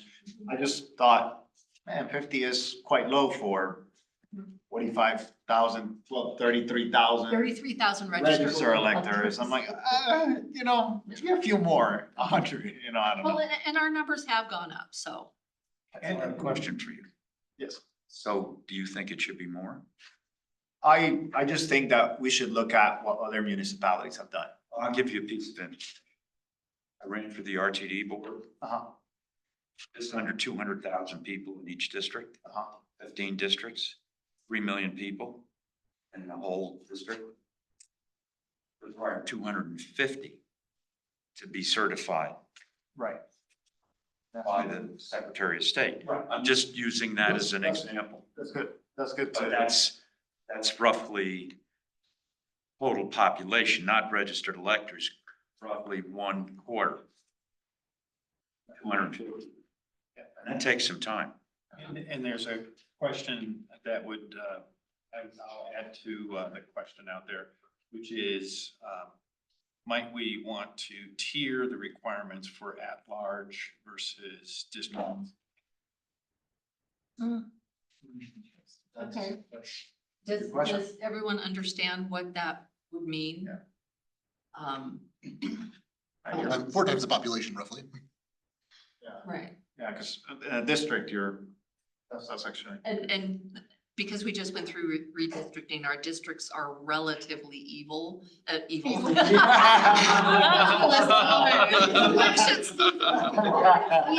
New statement. It's election season, and I've had nearly not enough coffee. No, they're not even. Even, boy, that is gonna haunt me. Timestamp it, so you can just go back and get it. But thank you for the laugh. Yeah, so they're relatively even, like within Right. 0.5%. I mean, it's. Yeah. But the city at large, that's a lot. And so I like that question, Philip. That's good. Yeah. Start dreaming dreams. Distributors. Yeah. Would you, along the same lines as that thought process, would you want for the number of signatures to also be representative of each district? Well, if it's, each district is approximately same population. And all 4 districts are the at-large Right. folks, which then Constituency. end up being a percentage. If it's the same percentage, it's gonna be a higher number. You're suggesting same Yeah, I'm distribution. saying for this, so let's just say, Yeah. let's just say the new number is 100, I'm just gonna make this up for round numbers. In your mind, should they be equally distributed? I should have 25% from each of our 4 districts. Oh, okay, I see what you're saying. So I'm just getting it from my neighbors. Exactly, or like I have a barbecue with all my neighbors and all 75 Oh, of boy, them that's a sign. neat idea, Carrie. Oh, I love parties, come on over. And that certainly is a recommendation you can make. I know some municipalities have done that for at-large seats. Okay. Yes.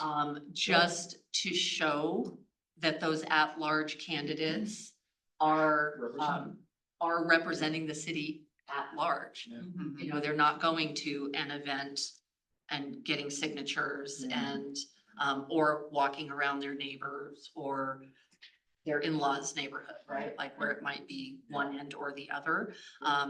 I will say that our candidates, by and large, have done a fairly decent job of getting signatures from all, 4 districts.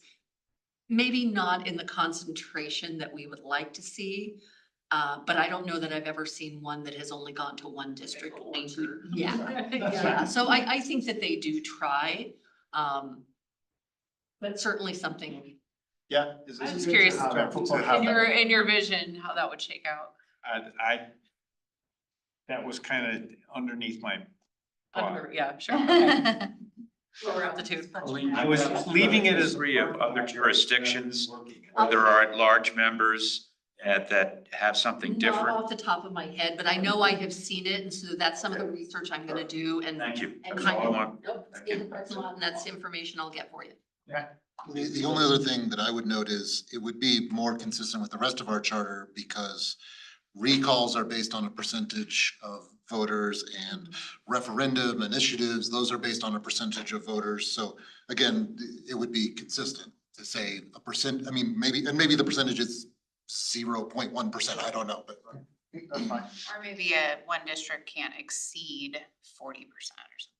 Oh, I just mean like in terms of getting on the ballot, like even if it's just District 3, you have to get 0.1% of registered voters in District 3. So right now, candidates are required to get 50 valid signatures from their district or at large, to even appear on the ballot. If the population of Littleton becomes 1 million people someday, when we're all living in sky rises, it would still be 50 people in the charter, You so. get that in the lobby, like just going out to your hovercraft, right? All right. Any extra questions? Yeah. I just put out there, is this an issue? Do we have too many candidates? Like. Well, I mean, but I think that this is an equity question. Like, this is one of those, we've always done it this ways. Does that mean there's anything wrong with it? Maybe not. And we look at other options and opportunities to be more equitable. Might we decide to stay with what we have? The research will tell us. Yeah. All righty. We may decide this is not the hill we want to die on. Let's continue. Section 16, voting. And so this is an area where the election commission comes in. However, our charter also states that council will decide the manner of elections. And so there's a little bit of a conflict there. Is this one where the election commission would meet and come up with their recommendation and give it to council? And then council makes the final decision? No. No, It's and direct again, conflict. yeah, this goes back to when we were standalone elections Okay. and all of that kind of thing. So, We may have to come back to this Yeah. one. Would you be able to put there, like, if the language that conflicts is actually, you know, Mhm. which one it is and how we could probably resolve this? mhm. Section 17, absentee voting. And again, we kind of talked about this under absentee registration. There are provisions in state law that allow for absentee voting, specifically UOCAVA, which is Uniform, and Overseas Citizens Absentee Voting Act. There, I got it. And that is armed services or people who live and work abroad, but they're still citizens here, they're still registered here, they vote here. There are provisions in state law that allow for them to vote absentee. They actually get their ballots earlier than average citizens do. There's a component for some of them, if they have signed up to vote electronically from where they are, so they're not mailing in a ballot. That's all done through the Secretary of State's office, so we have nothing to do there. So I don't know that this necessarily needs to live in our charter. Billy? I was just gonna suggest we take a break since two folks already have. Oh, that is actually one thing that we said, if you need to go, more than welcome to go. You're gonna talk about my favorite section. No. Yeah, like, feel welcome, you know, feel heed on nature's call. There's no shame. Yeah. Section 18, I have the same parking lot question, which is This is covered in state statute.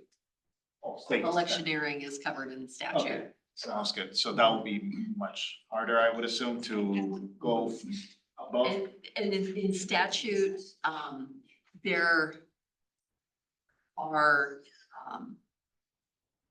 there's a more defined definition of what electioneering means. I was more towards the 100 feet than the, the reason why is in other places where I have lived, things have happened within 100 feet. And I would hate for that to occur in our city. So I'm just like curious as to if any other municipalities in Colorado have extended it a little bit or made other provisions that. I don't believe so, but I can do that research for you. That was just my. In-person voting in Colorado is like 1%, or maybe Littleton or Denver. It's actually less than 1% of in-person voting. Fair enough. But this also applies to ballot drop boxes. Okay. Right, so we do have 24-hour ballot, and they're all monitored by video surveillance 24/7. But that isn't going to stop someone when you've pulled up and got out of your car to drop your ballots from harassing you in some way. Just because it's caught on camera isn't gonna stop it. What the electioneering laws allow is for there to be some kind of ramification or consequence for that. So, but yeah, it's in-person voting is just under 1%.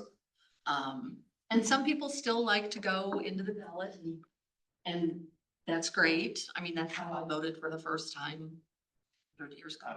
I like to. So, and some people like to do that, but the electioneering does encompass those drop boxes and any election offices. You know, if you're going into the county clerk's office or my office during an election cycle, that's included.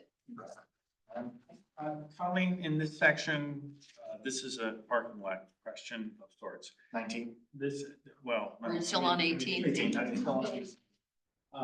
This talks a lot about council elections. It doesn't necessarily cover initiatives, whether council-based or otherwise. There's not Well, necessarily. 18 just covers anything on election day. So it's not specific. I know, but it talks about nominations or how do you get your name on the ballot. It doesn't talk about initiatives or council-supported items. Those are covered later. Okay, thank you. Yep. All right. So can electioneer people who vote early, because it's not election. I'm gonna call for the legislative body, section 19, council. All right. Yes, Ken. It doesn't, I mean, we have 6 council members and a mayor. Not defined. Addresses that. And specifically mentions and the mayor. I'm sorry, can you speak up without? I said it specifically mentions and the mayor. Mhm. At the end. 7 council members, 4 districts, 2 at large, 1 mayor. Okay. All right. Section That was 20. Yes, it updated does. as part of 2020. 20. That was that whole, Section 20 districts. Yes. Bill. So trail mark is not contiguous. well, in the literal sense, no, it isn't, but there is a caveat in state statute for annexations and enclave communities. Yeah, So, in my head, it's just like Alaska is part of the contiguous United States. right, so just because the border isn't there, Yeah.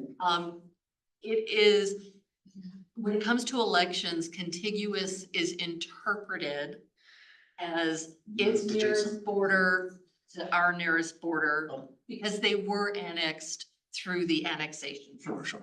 So, It's a but yes, flag. that is something that came up during redistricting, trust me. Yeah, yeah, yeah. And one of my members lives in Trailmark, so it certainly did come up. And It was a flagpole annexation.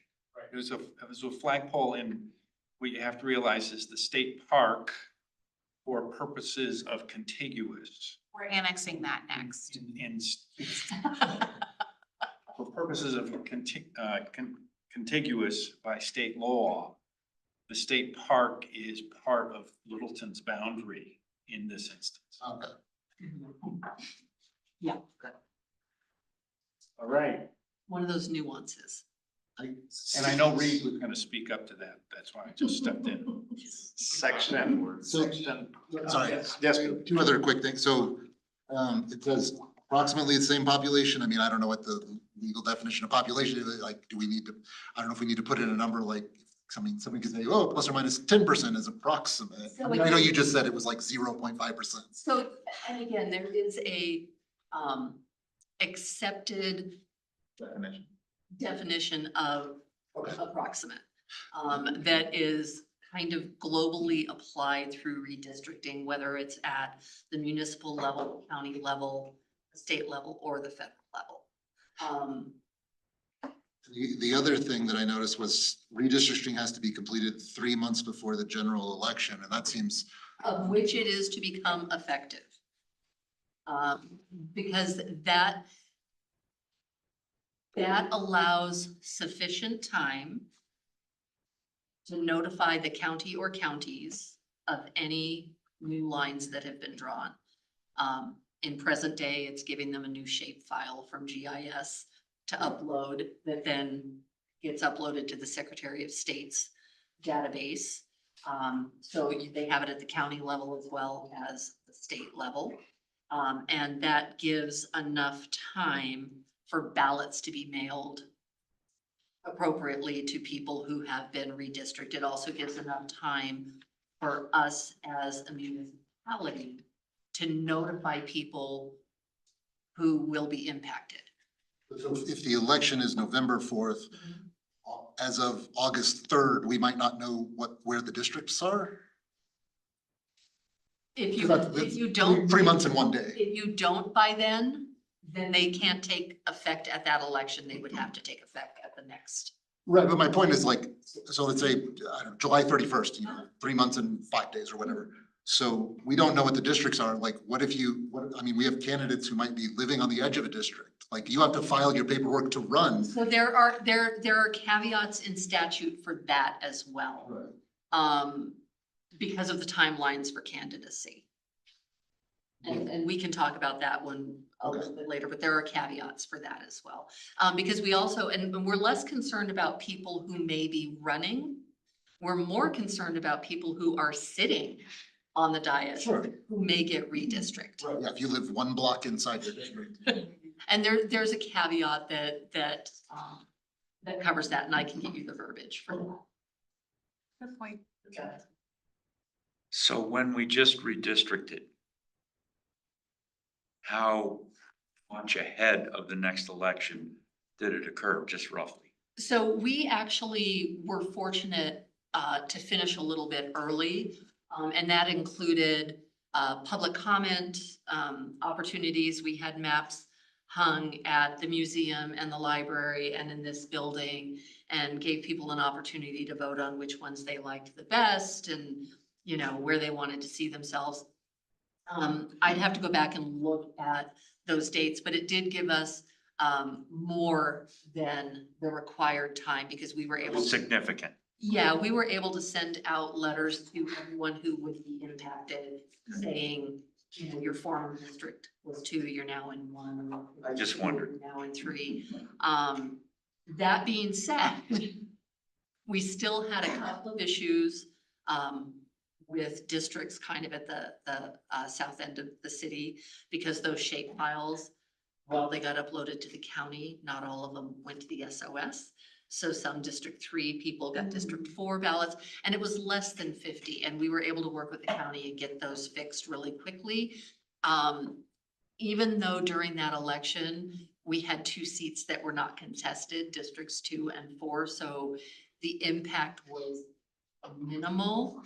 But again, we want to err on the side of the voter, and we want to make sure that that voter has the opportunity to vote for everything that they are eligible to vote for, whether or not it is going to have an impact on the outcome.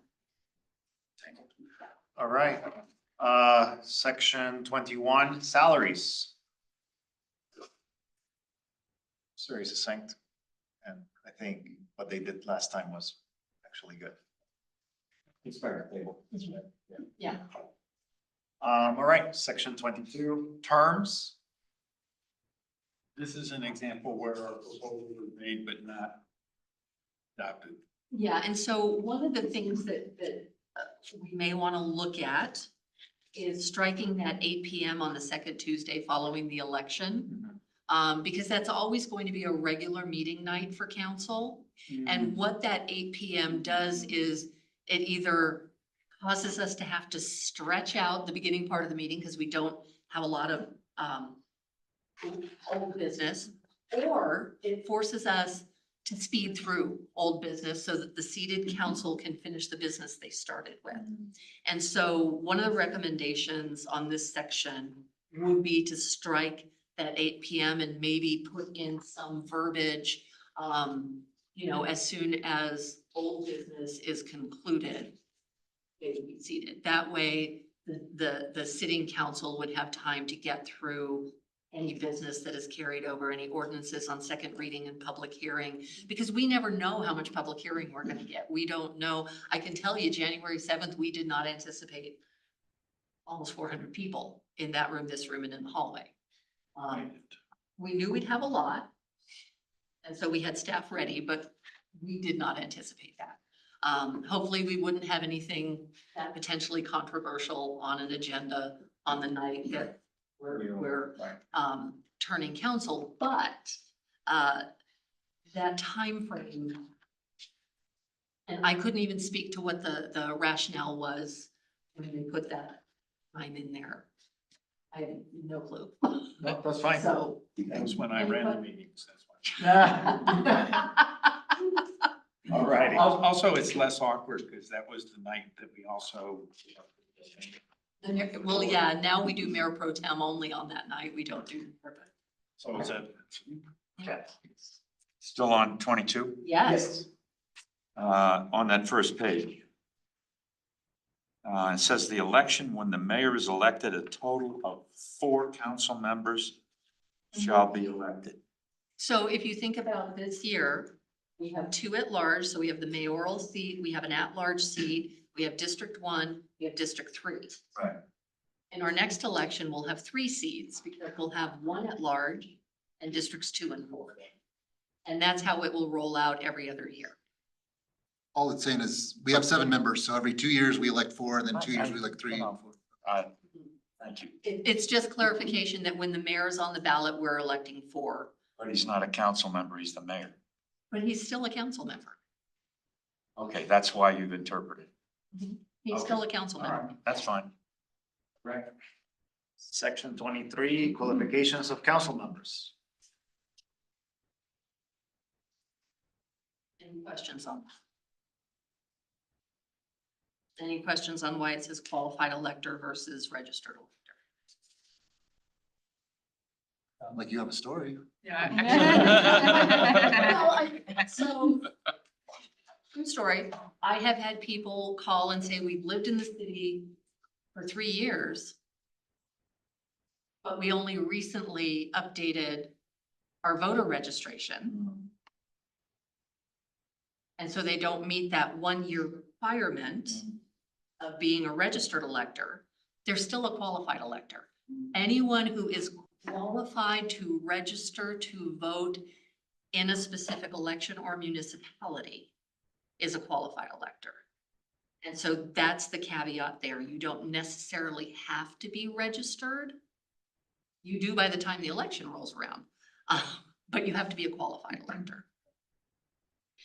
So I had a question about, so it says, you can't be in another elective public office, you can't be a paid employee of the city of Littleton or any other municipality. I mean, so we can't have like a, a janitor from Centennial or a gardener from Inglewood, they like, because we think they're a double agent or what? Yeah, and again, I could not speak to the rationale behind why this was determined. It does not look like this section has necessarily been updated since it was adopted. And so,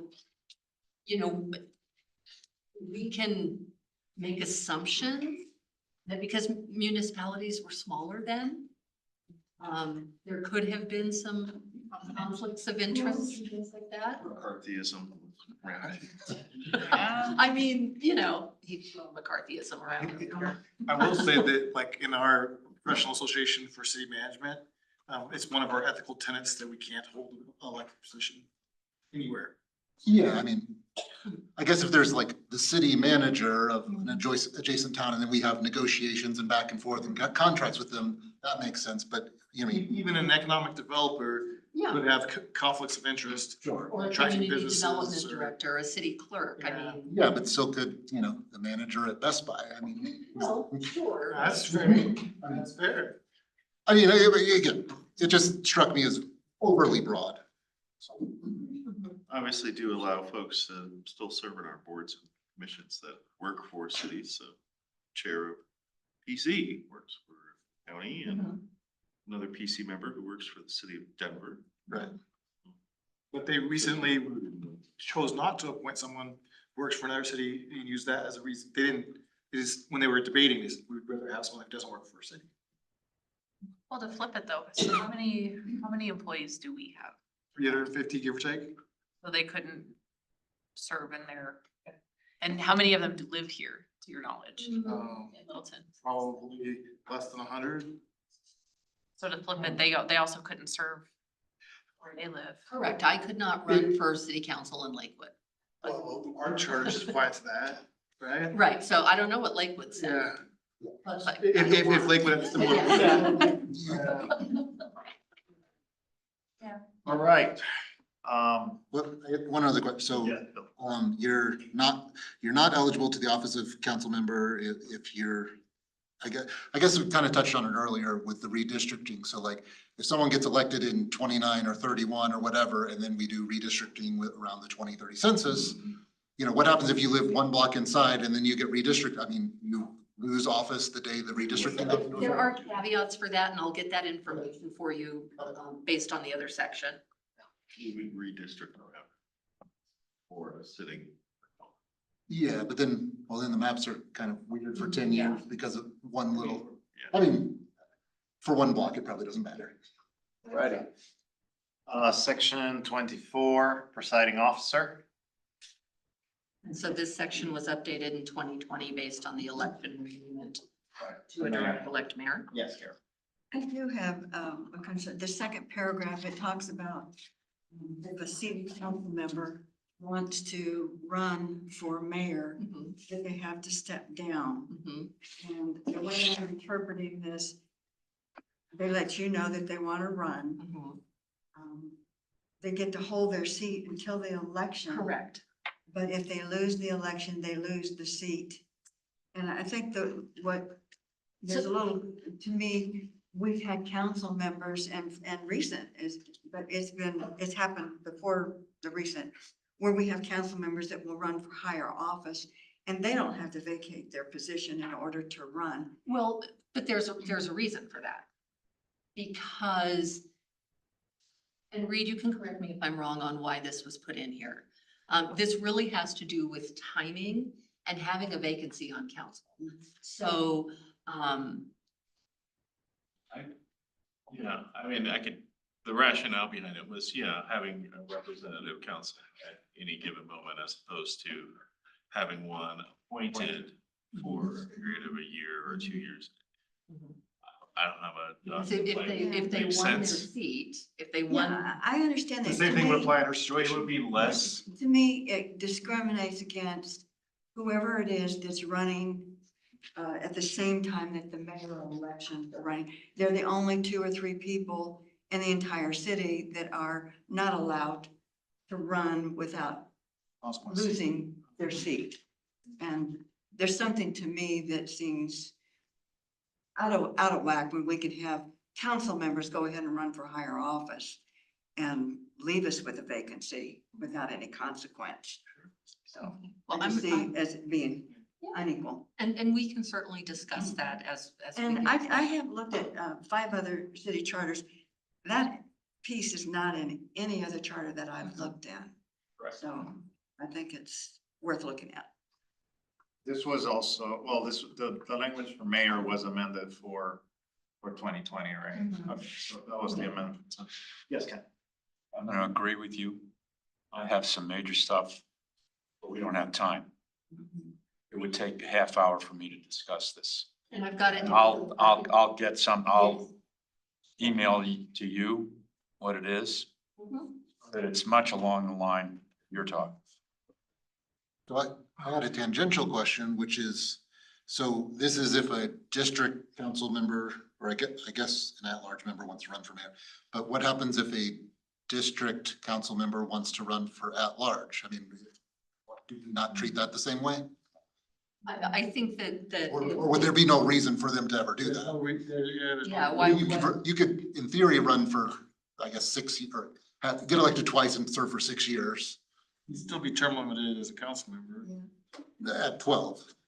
Yeah. Concurrent. Your example could go the other way easier. If I'm an at-large candidate or a council person and there's, my district has a And vacancy, you wanna run. I may decide I want to run for that district Sure. and vacate my at-large seat. But you don't have to vacate. You only have to vacate if you're going for mayor. Right. So- Yeah, So why isn't it a universal rule? I guess. Leave a vacancy, same, yeah. Right, because it still creates the vacancy and the vacancy is the problem. Could be universal. Yeah, it could be. So Okay. certainly something we can talk about. Good observations. Mhm. Section 25, Mayor Pro Tem. I think this just deals with the election. So, yeah, and they intend to do that at the first meeting following the election. And that happens every 2 years, whether the mayor's being elected or not, every 2 years. The council as a body nominates and elects a person. It doesn't have time. It did in the previous. I know that. Yeah. It doesn't have the timing on this, so it doesn't. And we could just refer back to the other section. You know? You're saying whether they elect a mayor pro tem before or after the new council is seated 2 weeks after the election? Right. So we could refer back to the other section, or we can add verbiage here. Section 26, oath of office. Don't think we want to touch that one. Section 27, council meetings. Oh, I actually did have a question about Okay. that. The oath, There you go, Tams. Yeah. if you want to take one right now, you can read right Do we actually ask people to verify that they have read these documents? So what the oath says is that they affirm to support the Constitution of the United States of America, the Constitution of the State of Colorado, and the Charter and the ordinances of the City of Littleton. That is the verbiage. Um, They don't have to read it. That's gonna take a long time. I mean, and I can almost guarantee you that anyone who gives an oath like that, whether it's a municipality, a court, Right. when you take an oath in court, when you're testifying, they don't confirm that you have read it. I mean, that's. Yeah, Every city employee takes this oath as well. yes. Even our seasonals. And when I swore my oath in the Marine Corps, you know, I may or may not have read the Constitution before I swore an oath to protect it, defend it. Mhm. Yeah, every employee takes one, seasonals, and then, I'm taking one of these. I raised my hand. well, She swore. yeah, I like to say I swear at people. My deputy swears people in, I swear at them. All right. Section 27, council meetings, open and executive sessions. I think there may be comments or discussion on this. And this one might get me. Um, I don't think we have the time to discuss this one. I think this one will be one to send the questions in. And if you want any general comment right now, that's fine, but if you have very specific questions, since it has a lot of provision. Yeah, let's just send them to Colleen, then we can all kind of like review them after that. We are coming up on 2 hours and 20 minutes, so we could Yes, also. it's coming, adjourn and- coming close. Next time, if you'd like. Any general comments on that? Okay. Do we want to move on or do we want? I think to- well, since we could close with this one just to understand it, if there are any points of understanding, and then we would start the Pick next up one with- at with- section 28, 20. Which is yeah, vacancies. Yeah. How many more sections? We really don't have a lot of meaty sections left under this article. Clerk of the council, section 31. That's Should important. we try to get through 33? Well, that's what I was That's- thinking, if we can get through the rest of elections, just And knowing then that come back. that y'all are gonna look at 27 executive sessions and then send in questions, concerns, observations. So we can start our next meeting with just that piece and then move on from there. Is that fair? Or, yes.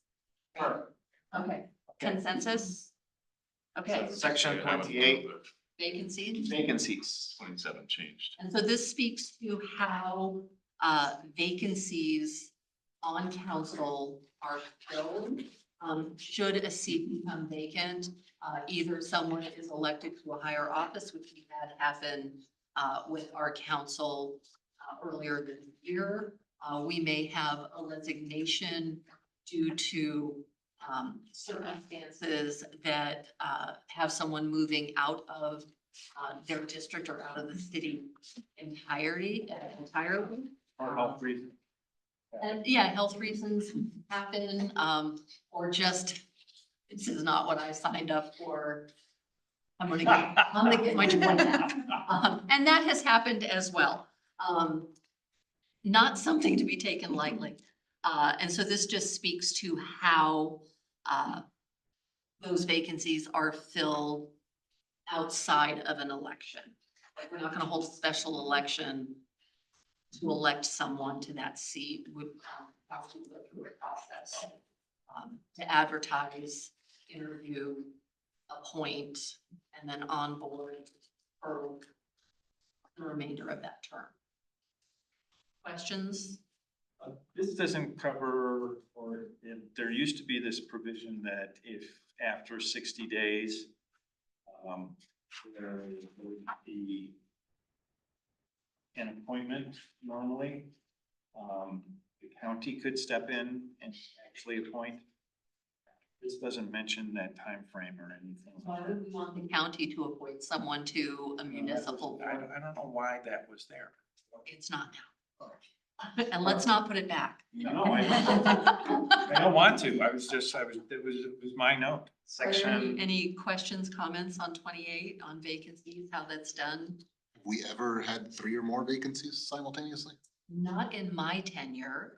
I would look to people who have been in Littleton a lot longer than I have. Has there ever been more than 3 vacancies at a time on council that you could remember? The answer is no. And Section- Carol, you've been here how long? Since 1960. There you go. There's still time, Billy. section 29, council membership rules. Section 30, Is this the one that section 29. conflicts with the previous one? That the council should be the deputy? No. No, this is just saying that, of its own members. So the only thing that they nominate is their mayor pro tem. Section 30, powers.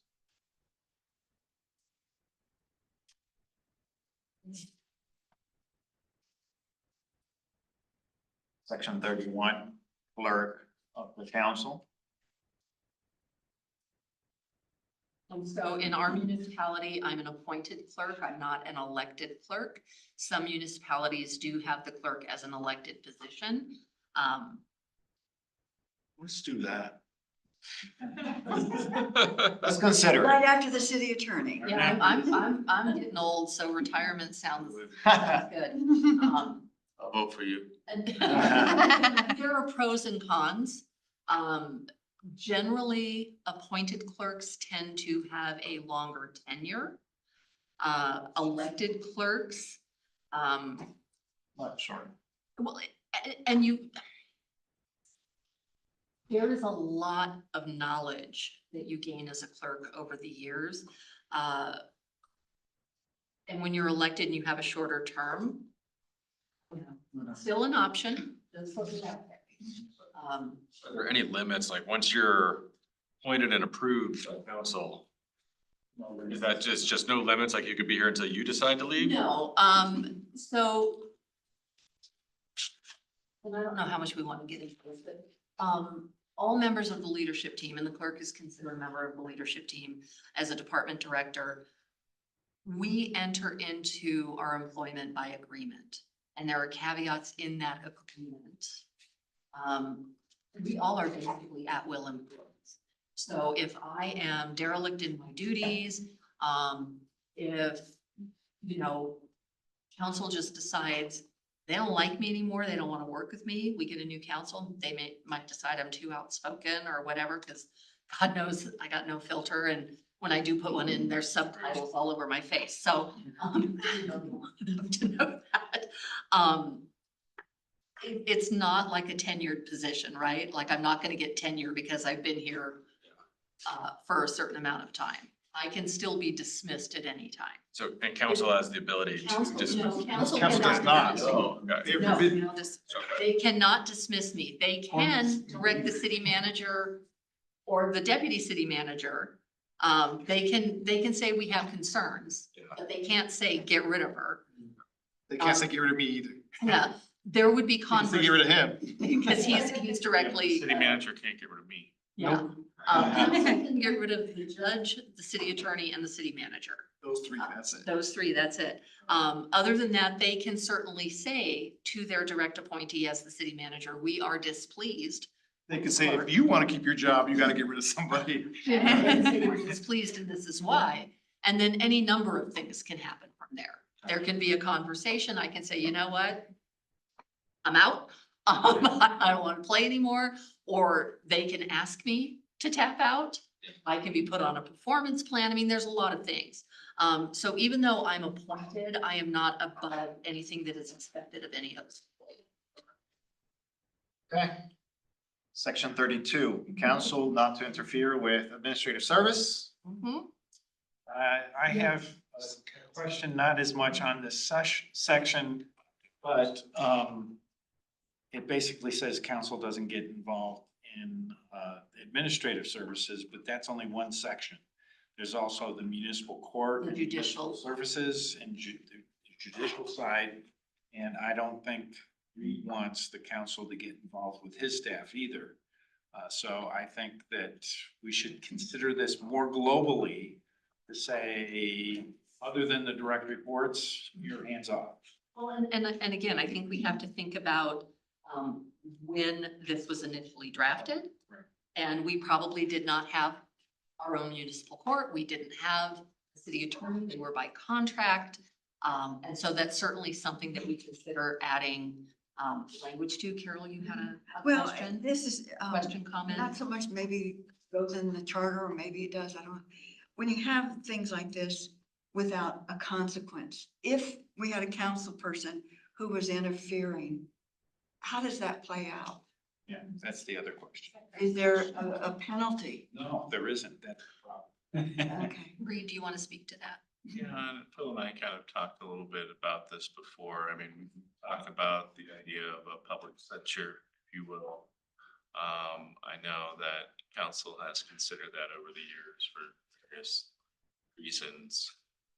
There's nothing, well, I guess we do have something in our protocols that talk And about standards of conduct, yeah. standards and protocols, and there is an ability to censure But I don't know if it's kind of that, just that slap on the hand done publicly. Council. Yeah, I think when they were having that conversation, from my recollection, there was a hesitancy to be too descriptive about what that censure would look like and what any potential consequence might be. But that is covered in their standards of conduct and protocols. I don't know that the charter is the place for that.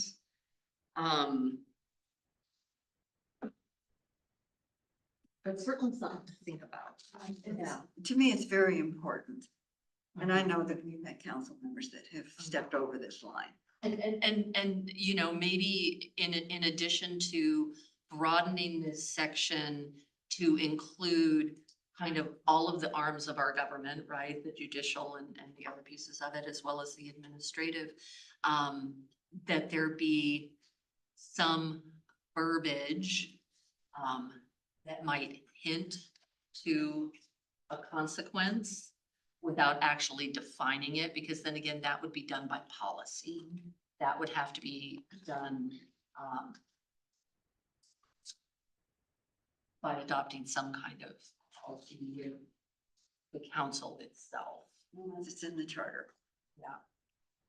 But again, we need to be careful about what we're putting in the Yeah, I charter. understand. Because some things may not be enforceable. Just because we put them in the charter does not mean they are legally enforceable.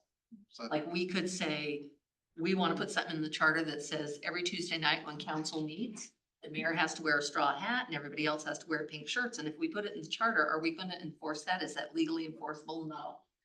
But it's in the charter. So we have to be careful. And I mean, that's the extreme, but I'm getting back. Section 2 is the form of government. We're a council manager form of government, right? This conversation starts to bleed away from that. Is that correct? no, not necessarily. The form of government is council, city manager, council form of government. This really has to do with the hierarchy. You know, again, we talked about council has 3 direct reports. They have a city manager, they have an attorney, they have a municipal judge. That is really their, the extent of their level of interaction or that doesn't mean they can't come and talk to us about things and ask us questions. They can't direct us in the conduct of our jobs. And so this has less to do with the form of government and more to do with what happens if you step outside the boundaries. You as in, so Carol, you're talking about the actual council members. Yes. Yeah, that's right. If you've got Yes. a council member Yes, that's what interfering, happens? then you've got one council member influencing how government works rather than the 7. Right. Is there a employee policy for if that does happen that you would follow? There is certainly conversation and direction from the city manager's office on how we interact with council and when those questions should be directed straight to the city manager's office for handling, just to kind of keep us out of hot water. You know, my role is a little different because I do serve as clerk to council, so they do feel a little bit more comfortable coming to me and maybe asking for something that they might not ask another director for. But I serve in 2 capacities, right? I am their clerk, but I'm also the city clerk. And so there's a little bit of a gray area there. Certainly if I was ever asked to do something that I felt bordered on inappropriate or something that made me feel uncomfortable with my personal and professional integrity, I would speak up and I would certainly go to the city manager's office. I'd go to Mike, he's my direct supervisor. I'd go to Jim.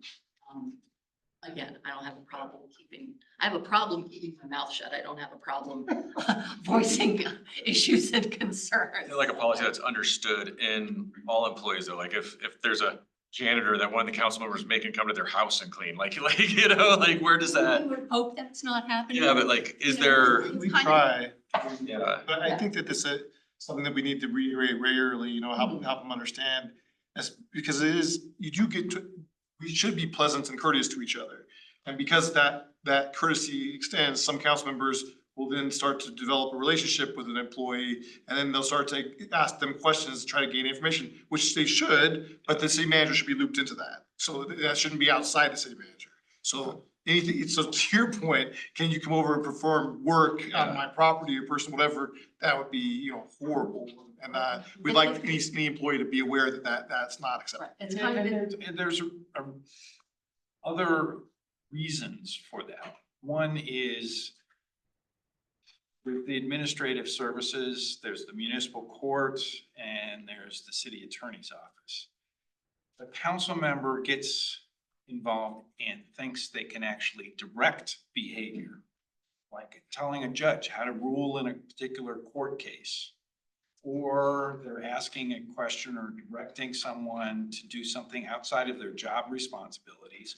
Or interface with a citizen where they're promising something or they're misrepresenting themselves as a city officer, which they're not. They're a city council member. They're not a city officer.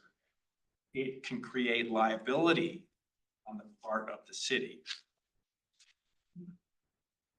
Okay, final section, with your permission. You give me 2 more minutes, I will remind you some things and then we will be over. Section 33, annual independent audit. I think that's a good thing, we should keep it there. it does happen. Yeah. It no, is it's a good thing. reported to council in a public meeting and all of those things. Thank you, everyone, for coming today. I want to remind you of our next meeting, September 18th. If you have not provided your sheets where you sign, please do so to Colleen. You can also scan them and email them to me, that's fine too. That's perfect too. And if you want to allow her to share information with us, you can do that as well, so that we can have the information and remind you next time. We're going to try to especially, you know, encourage those members who were not here this time to be able to come, you know, so that we can continue this conversation. And we got through a lot. And 2 more things in section, Article 4, which, you know, and then the meaty section of Article 3, that's what we're going to resume. Yeah, so I think, yeah. Good, Dan. And then, as we mentioned earlier, looking to have a 4th meeting either later in October or early November. And then at least our initial discussions was taking the month of December off, which has lots of holidays in it. And without mentioning any specific, but then getting us back into January through April, actually coming up with recommendations and suggestions at that point in time. Yeah. All righty. Thank you very much. This meeting is adjourned. Thanks, everyone. All right, let's see what I can. We're gonna have a